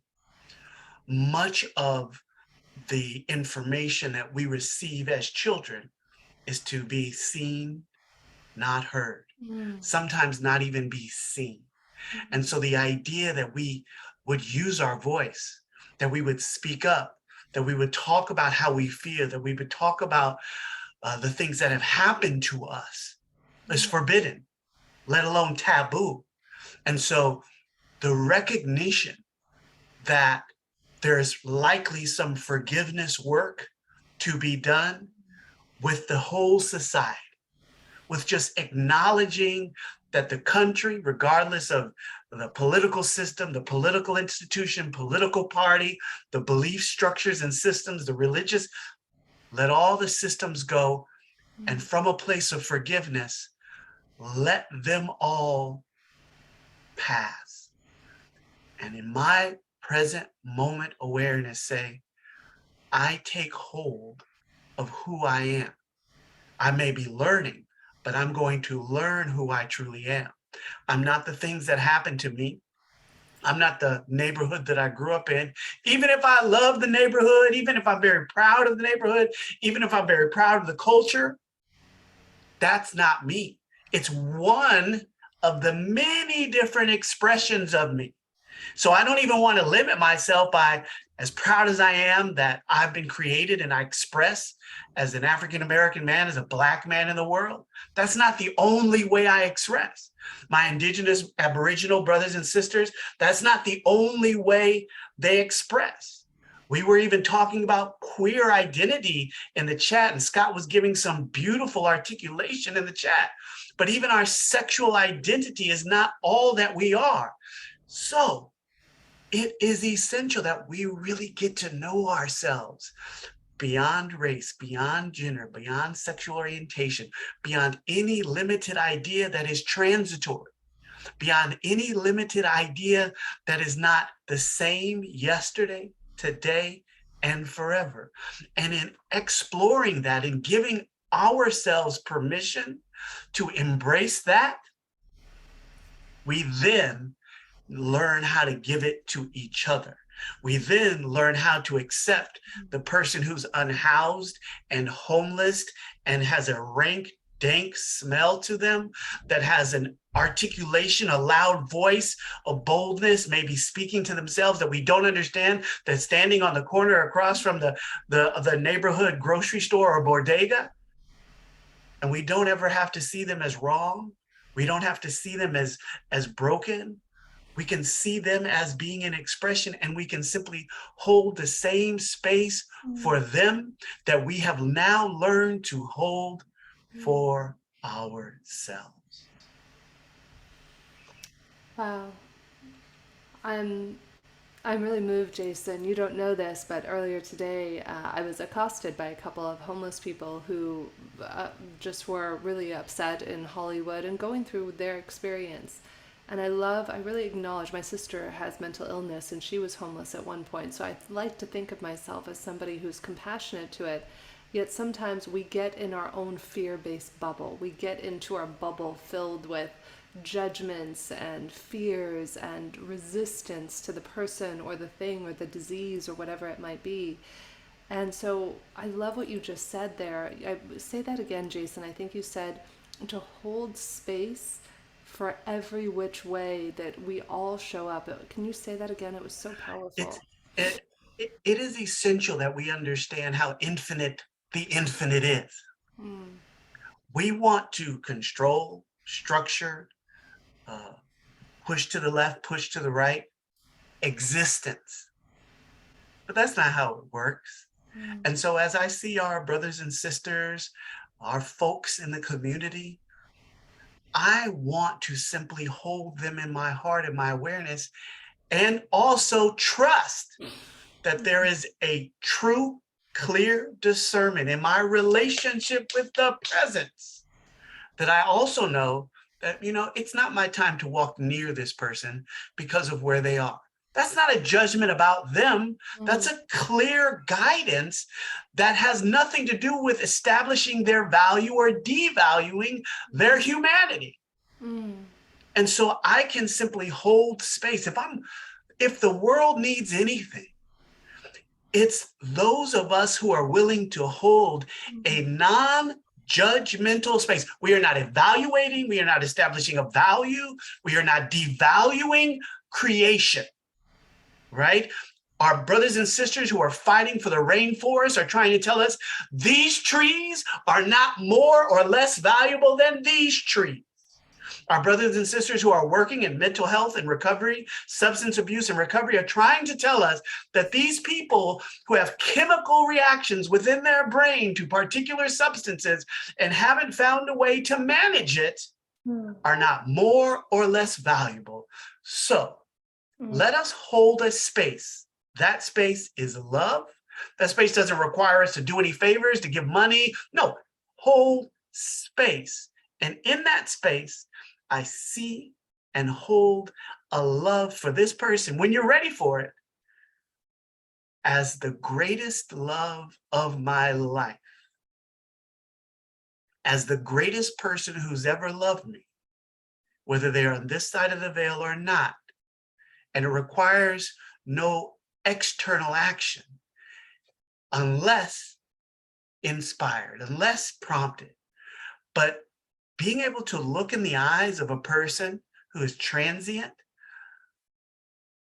it's fascinating to realize how often and how rare they get honest, simple eye contact. And I can give somebody eye contact from a distance, give a little head nod, an inner acknowledgement, and never, never take away their humanity, their divinity, their beauty. Thank you, Jason, for sharing how we can all hold space and clear the beliefs, the limited beliefs, the ways of being. It's not about always doing. Sometimes I think as human beings, Jason, like to your point, what we say is we want to fix things, right? We either want to get away from it or fix it. And yet all of that exists within this bubble of judgment. And so what would be possible if we could allow? We were talking earlier today about allowing a conscious loving breath. What if we could allow every manifestation, every voice in the world to be equally heard, and to let go of the judgment of this voice should be heard, this voice shouldn't be heard. And I know there's a great question. We're getting lots of great comments here in the chat. So beautiful. Carol, kudos to you for building several schools. I know we had a question in here as well about, with the young ones having so much anger, how do we support them in that, Jason? With so much anger and animosity and bitterness, how do we help to heal from the inside out? So anger is fire. And many of us have not learned how to handle fire. Many of us don't know how to handle anger. In spiritual spaces, I will be really honest, far too many of us in spiritual spaces are afraid of emotion. Far too many of us in spiritual spaces seek to manipulate, to force down feelings. We're not willing to be sad. We're not willing to have our hearts broken. We're not really willing to feel at the depths of most of our favorite teachers. When Thich Nhat Hanh passed recently, I did a little bit of a dive into some of his writings, and he talked about how essential suffering is to the awakening and the transformation of the individual and our world. But most of us want to do and are actively engaged in spiritual bypass. We want to feel good. Understandable. Like, let's be clear. I like to feel good. I was dancing with Cornflower. I was getting my boogie groove, shake it on. You can't see it the whole time. But I've had deep suffering and deep sadness in my life. And I am better for it. Not because I sought it, was certainly not seeking it. But one of my teachers, and I have many teachers, Reverend Ron Blair, talks about emotions just being information, just data, especially for our scientists and the intellects. And so when it comes to our young people, are you kidding? They have a right to be angry. The society that they're living in right now, it's changing faster than any adult has seen a society change. The society for a teenager is so different from when they were 8 years old. It's so far, it's like for them, the 5 years that happened was 25 for us. So the ability to acclimate and to have the time to integrate all the shifting and changing, they're just learning new words. They're just learning new feelings. They're just learning new emotions. So they are, as Dr. Laura is talking about, afraid. And the reaction to fear is anger. And parents, it's okay to simply acknowledge you don't have the answers, but we're willing to figure it out together. Bring the children, elders, bring the children, sit them on the couch. They're not going to find the answers scrolling. They're not going to find the answers amongst the friends who don't know any more than them. But we can come together as community and say, you know what? I'm going to give you spaced breath to fully be angry. Go flame on like Fantastic Four, Johnny, just flame on. But at some point, we've got to talk. And you may not know everything about why you're angry. You may not know everything about why you feel that way. But it's a gift, son. It's a gift, daughter. It's a gift, cousin. If it's a gift, my beloved, that you've been willing to tell me you're angry and not just be angry and not just lob your anger at me. Because I'm willing to be here and to be a space, here we go again, to be a space where you can feel fully and not have to apologize for feeling a particular way. Because how many of us have had to apologize for deep feeling, which in truth is just a reaction to life that we don't have the ability to control and we don't want to manipulate. So we want to give children the gift and the space, which means parents, adults, and guardians, it's time for you to take up that new workshop, to take up that new class. Somebody in here is offering it, where you begin to acknowledge and receive your own feelings, because you got some resentments, you got some step parents that you didn't talk about, you got some friends, cousins, family members, some stuff you just have yet to integrate. And through that journey, our children can become freer than we ever were at their stage, because we already know they know more information than we knew. They just don't have mastery yet over the information because they have no one taking them through the steps of integration, of discovery, of understanding, of evaluation. And we, as the people who are here caring for them, can learn how to do that. Wow, so powerful, Jason. I love what Donna said in the chat too. We need to listen to their anger and not judge them. And Scott, before we have you go on, I know we're running a little over right now. I'd love to invite Teresa up. She commented to me in the chat. She has something she'd love to share with us. So sure, let me put her on camera. There she is. Oh, you want a second, Teresa? Unmute. Hi, guys. I just couldn't let this moment pass. I just know it's such a powerful time that we're in right now. And Daniel, thank you for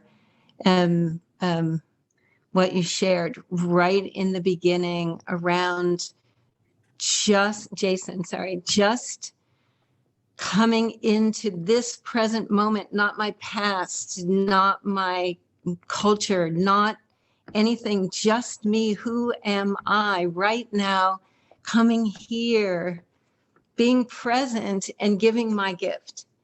And you shared that and about really accepting everyone. And we can from that place because we're not outside judging anything. We're inside presencing what's my part, which is curious and exciting and all kinds of things. I'd love to see Jennifer on the screen too, please.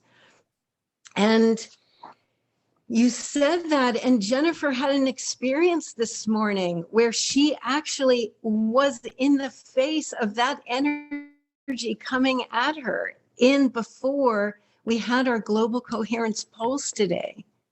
And there's just, I mean, it's exactly what the field needs, for us to feel the feelings of what it feels like to be in the face of us finding ourselves home. And knowing that the most essential thing that we can do is to be in our own present moment awareness and bring that through. And there's no room to judge or anything at that point. And I just didn't want to miss that moment because, Jennifer, those feelings are there for you. You had that today.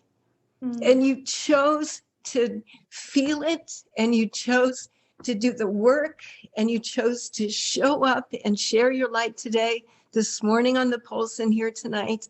And we can't not feel it, and we need to stand and claim it just by being it. And so, Jason, thank you for that. First blush was just, you're not all of those things.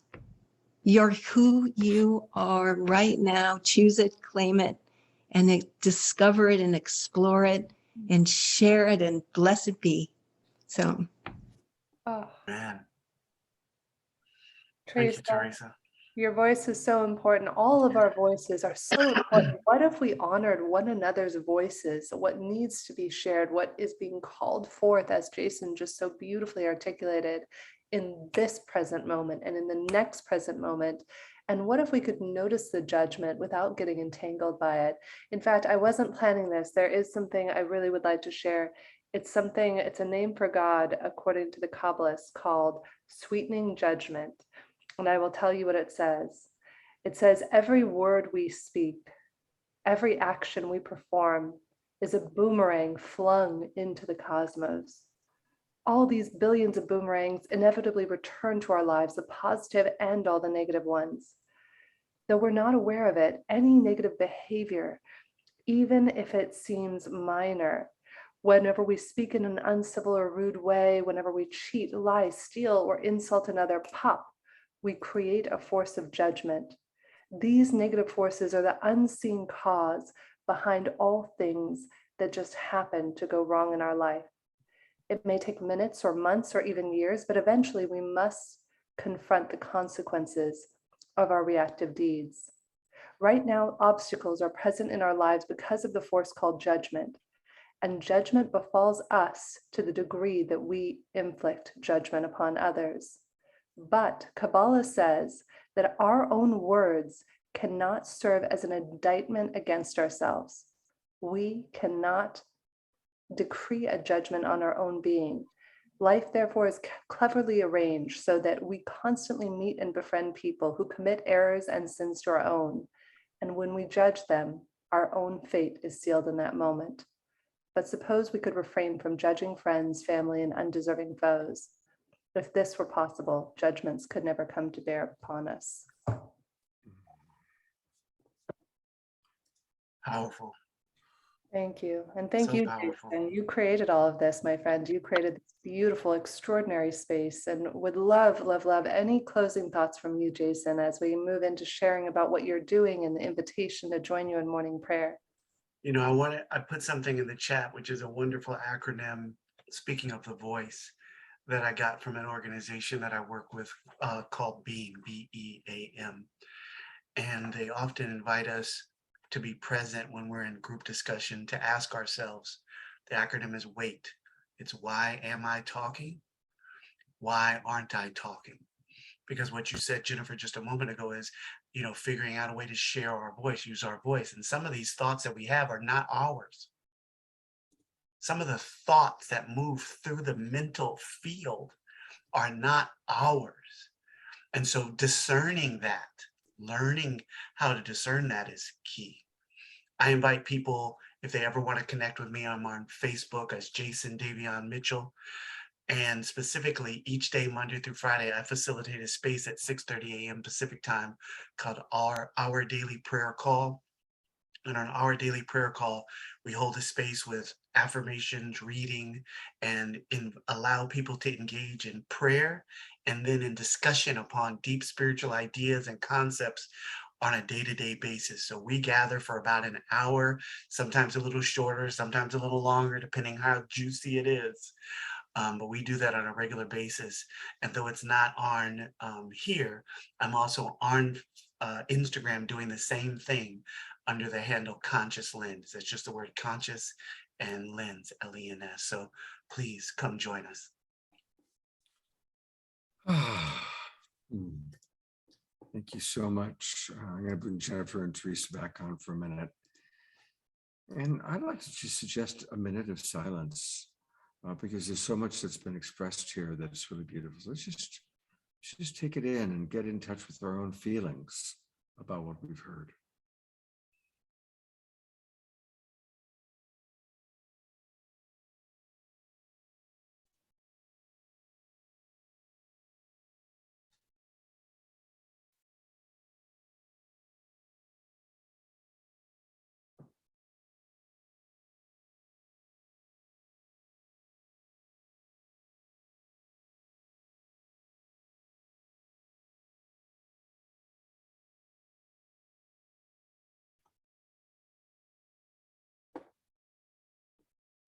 I want to invite people to put into the chat box whatever has come up for you, because there's so much wisdom spoken, so much shared.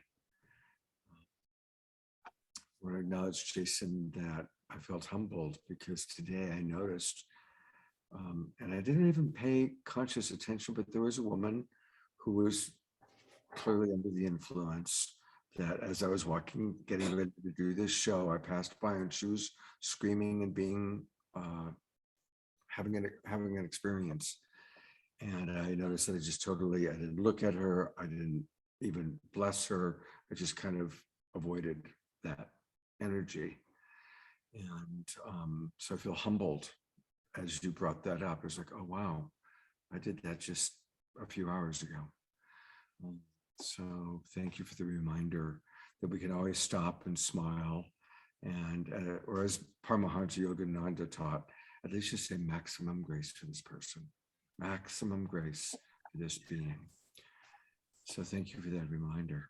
Thank you, Scott. That's beautiful. Thank you. One more time, just again, in case people missed it, you can find him on Facebook, Jason Davion Mitchell. So it's Jason and it's spelled D-A-V-E-O-N Mitchell. On Facebook, that's his Facebook page. Definitely you can follow him. I imagine that people can message you as a way to connect. I'm going to do that. Yes. I want to schedule a time for you to come on and be on one of my shows where we can talk a little bit more in depth with you. Please, that'd be my honor, Scott. Thank you so much. Thank you, Jennifer. Thank you, Teresa. Thank you, Teresa, for jumping on and sharing with us. And thank you, everybody. And do put in the chat box what has come up for you in these beautiful expressions. Would you mind if I feel like this might be a good opportunity for a musical break before we get into announcements, just to kind of ease the flow of the energy? Absolutely. How about if we go to Savannah back on, if Savannah is with us still, because I know it's past her bedtime too. I don't know about you, it's almost past my bedtime. Absolutely. Savannah, thank you, and you're up. Oh, also, by the way, the song is Like You from Tatiana. Thank you so much. You gotta get up. You gotta get up and make a move. 'Cause the world will never see you until you do. No, they don't really care what you're going through. So you gotta show them, baby. You gotta show them the real you. You gotta give them what you got. No, don't let them see what you're not, 'cause you are strong. You are wise. You are worth beyond 1,000 reasons why. And you can't be perfect, baby, 'cause nobody's perfect, darling. And no, no, no, there's nobody in the world like you. What do you do when you can't let go? What do you say when you just don't know how you feel? And you know nobody knows how you feel, 'cause everybody got their own darn problem. So everybody's trying to find their way, and day by day it's a struggle. In this world, you know you have to hustle. Just know that you're not alone. You don't always have to be strong all by yourself. I said it's okay to ask for help, so listen. You are strong. You are wise. You are worth beyond 1,000 reasons why. And you can't be perfect, baby, 'cause nobody's perfect, darling. And no, no, no, there's nobody in the world like you. Oh, wow. Let's all twinkle her. Let's all give her some love. That was beautiful. Thank you guys for inviting me. Oh, absolutely. Hey, now, Savannah, don't go away, because we got a question for you. Do you ever get nervous before you're going to perform? No, but one time I had this audition and I really wanted the lead role, but I didn't get it. I got an ensemble, but I went more more roles, and I just like practiced and I got over my fear. So the way you get over your fear, because this we're learning from you right now, you get over your fear by just practicing and trusting in your natural talent. Yes. And do you worry about what people are going to think, or if they're going to judge you, or you just trust your talent? Yeah. Wow. Isn't that a great teaching for all of us, huh? Right?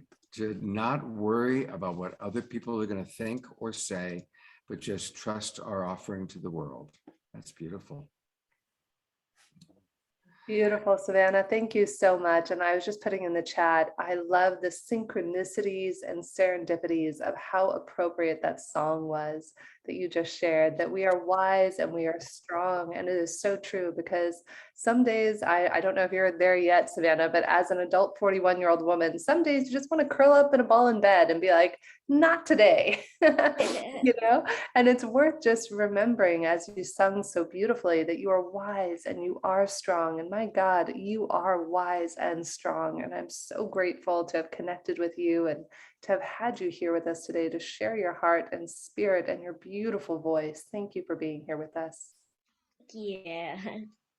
Is there anything else you'd like to say before we wrap up with you today, Savannah? I don't think so.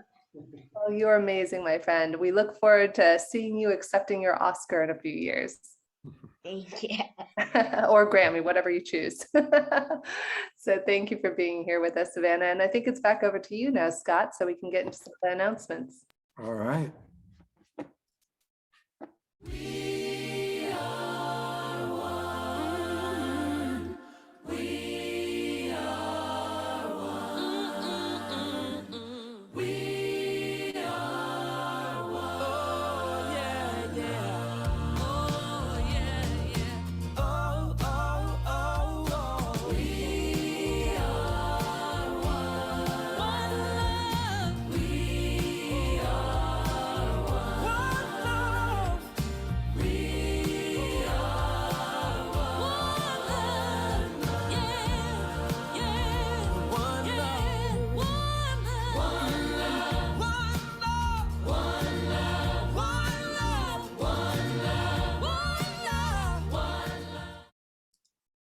Hey, everybody. Well, yeah, we've got quite a few announcements. First off, again, if you haven't filled out the survey for Sedona, please fill it out. My partner that I'm working with on that retreat with Tangela, we looked at all the surveys today and it really helped us to shape and make the decision to do this. So please fill that out. One more time, I'll put it in the chat box.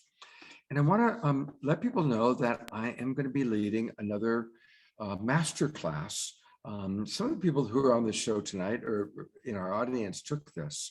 And this is my absolute master class where I teach the best tools of relationship, understanding, compassionate communication, emotional intelligence. And I've decided to do another course. It's 12 weeks. There'll be a bonus class for people who sign up early on September 17. And there's a special early bird discount.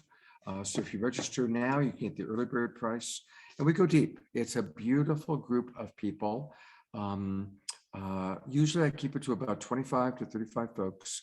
We get very close and we really learn and we grow together. And it's Saturday mornings, and then there's an optional empathy practice group. So I'd love to invite people to participate in that. Again, I'll put the registration link into the chat box when I'm done doing these announcements. I also want to make sure that everybody knows about tomorrow's show, because it's going to be really special. We had a couple of times we've had Kimberly Meredith on, and she does amazing, spontaneous, she's a medical medium, and she does healing for people. And the last time we had her on a few weeks ago, so many people wanted experiences with her, and we ran out of time. So tomorrow it's just going to be Meredith all day long. We will have an Omushar song in the beginning and in the end, and a brief meditation, but then 90 minutes of receiving treatment from Kimberly Meredith. So that's going to be tomorrow's Sacred Sunday show. So definitely join us for that. Also, we're going to have next weekend, I get to collaborate. You know, every weekend now I'm collaborating with somebody. This weekend, of course, with Jennifer and Teresa Collins. And next weekend, I get to collaborate again with Tangela and Soul Search. And so just running through briefly next weekend shows. They're all people that are part of Soul Search, this amazing group, including Neil Gar, who we're going to be working with. He's going to be a big part of the retreat. He's putting together the music festival happening at the same time we're going to be having the retreat. And also, of course, Tangela and myself. And next Friday night, it's all about really embracing all aspects of ourselves. Tarek Bibi, people loved him when we had him on the show before. He's Palestinian. India Prema has many different cultures. She's from, Tangela was originally born in Bangladesh. She has an Islamic heritage. Neil Gar is very mixed heritage. So all four of them are going to be talking about really being a universal human and embracing all the parts of ourselves. So that's going to be next Friday night. And then on Saturday night, we're going to be talking about manifesting. Let's face it, we all are wanting to manifest at a higher and higher level. Marcy Shimoff will be with us. And Marcy she teaches manifesting at a very high level.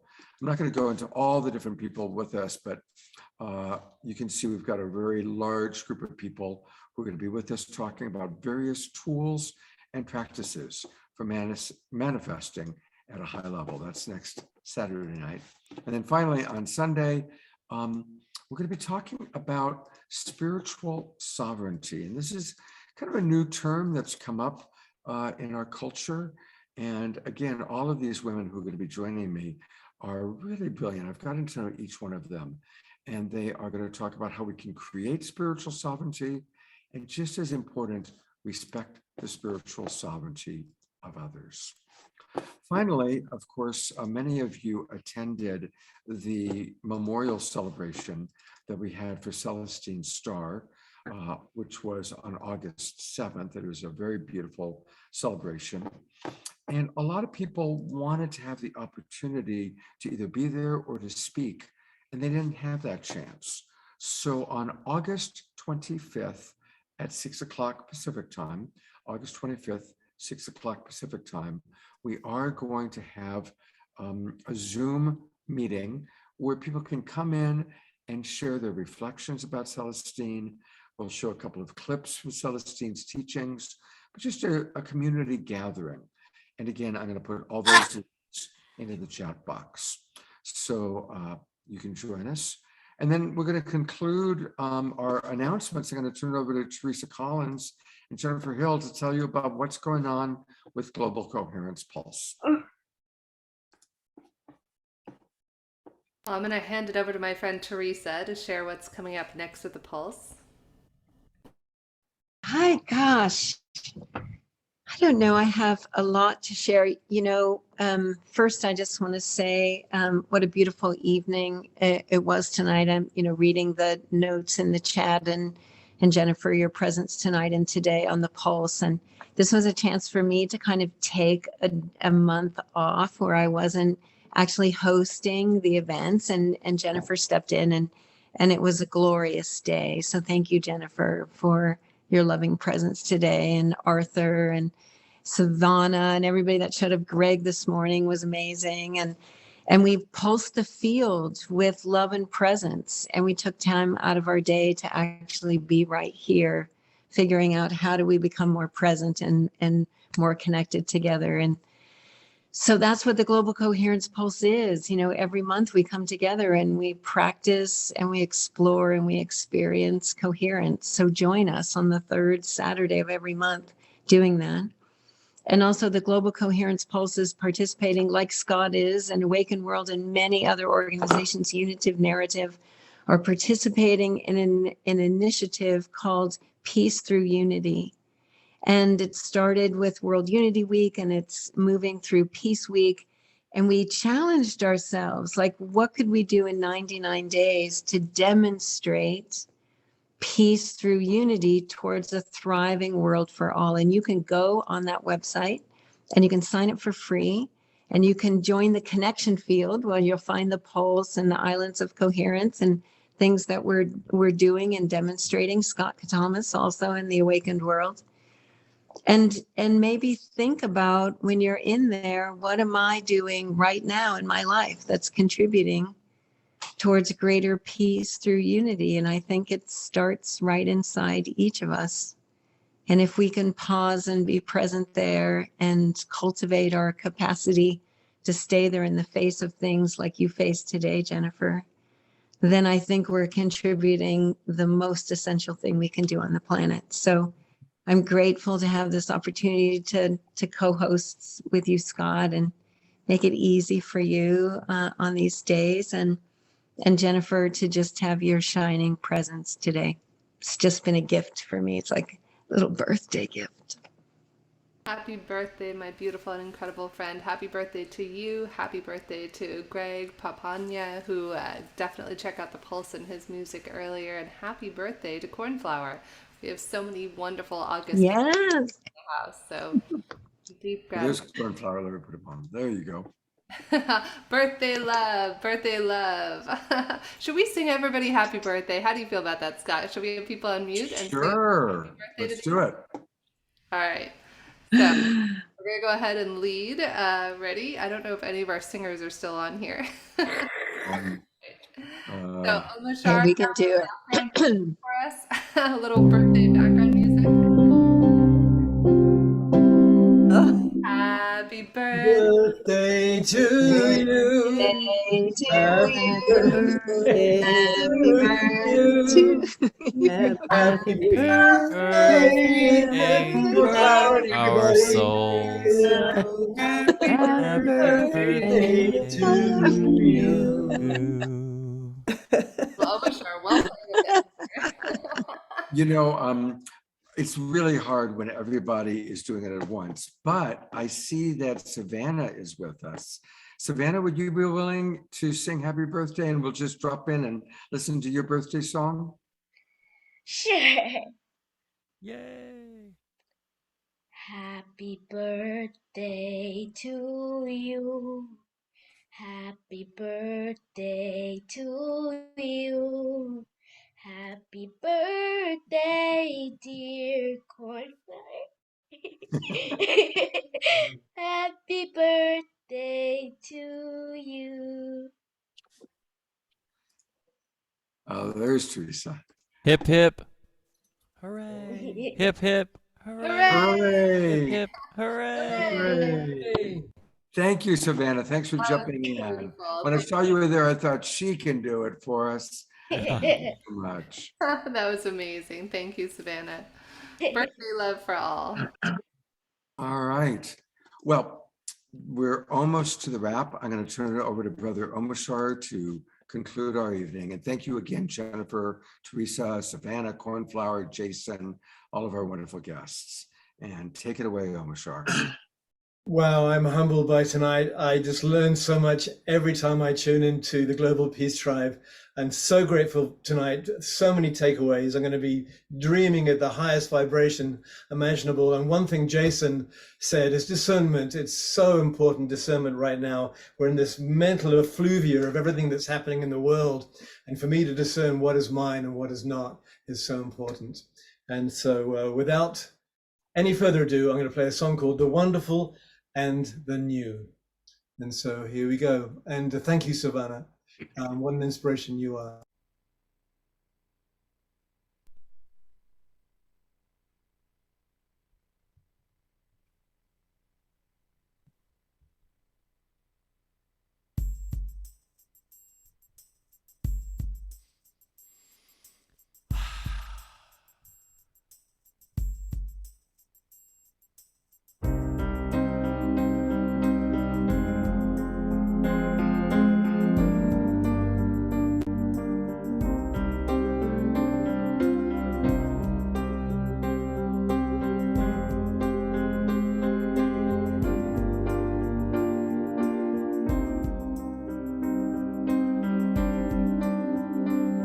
You'll never walk this way again. Lay down all your guards. Your loving hearts will lead the way. The door is open. The wonderful and the new is waiting patiently. Take the step and you will see all you've been dreaming. Now is the time you've been waiting for so long. I've been holding you through all ages, knowing I'd be with you once again.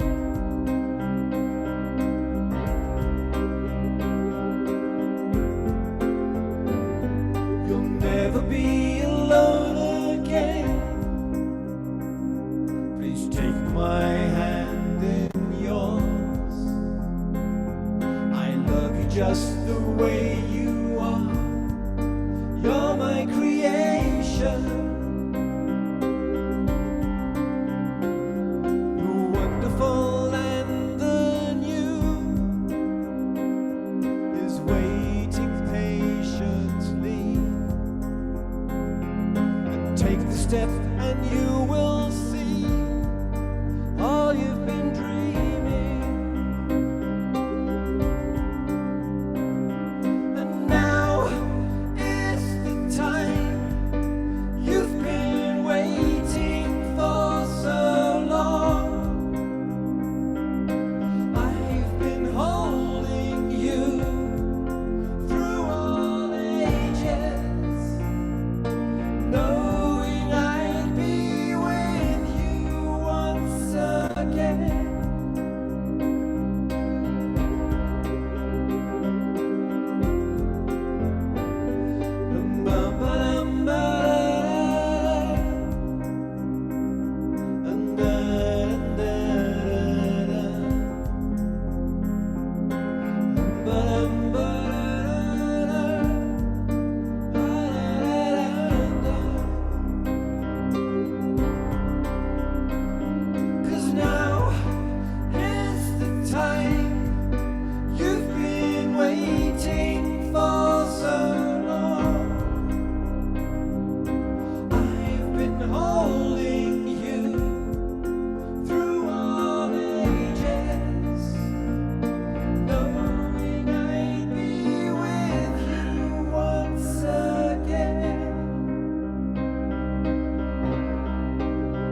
Thank you, beautiful brother Omashar. Thank you again, Jennifer, for co-hosting.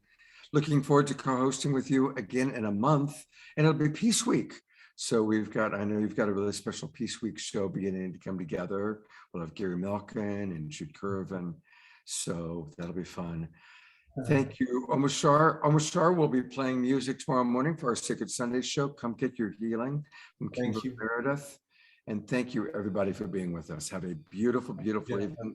And I want to say a special hello to those watching the recording. More and more people are watching the recordings on our YouTube channel or on Unify. So whether you're watching live or the replay, blessings, maximum grace for you and your family.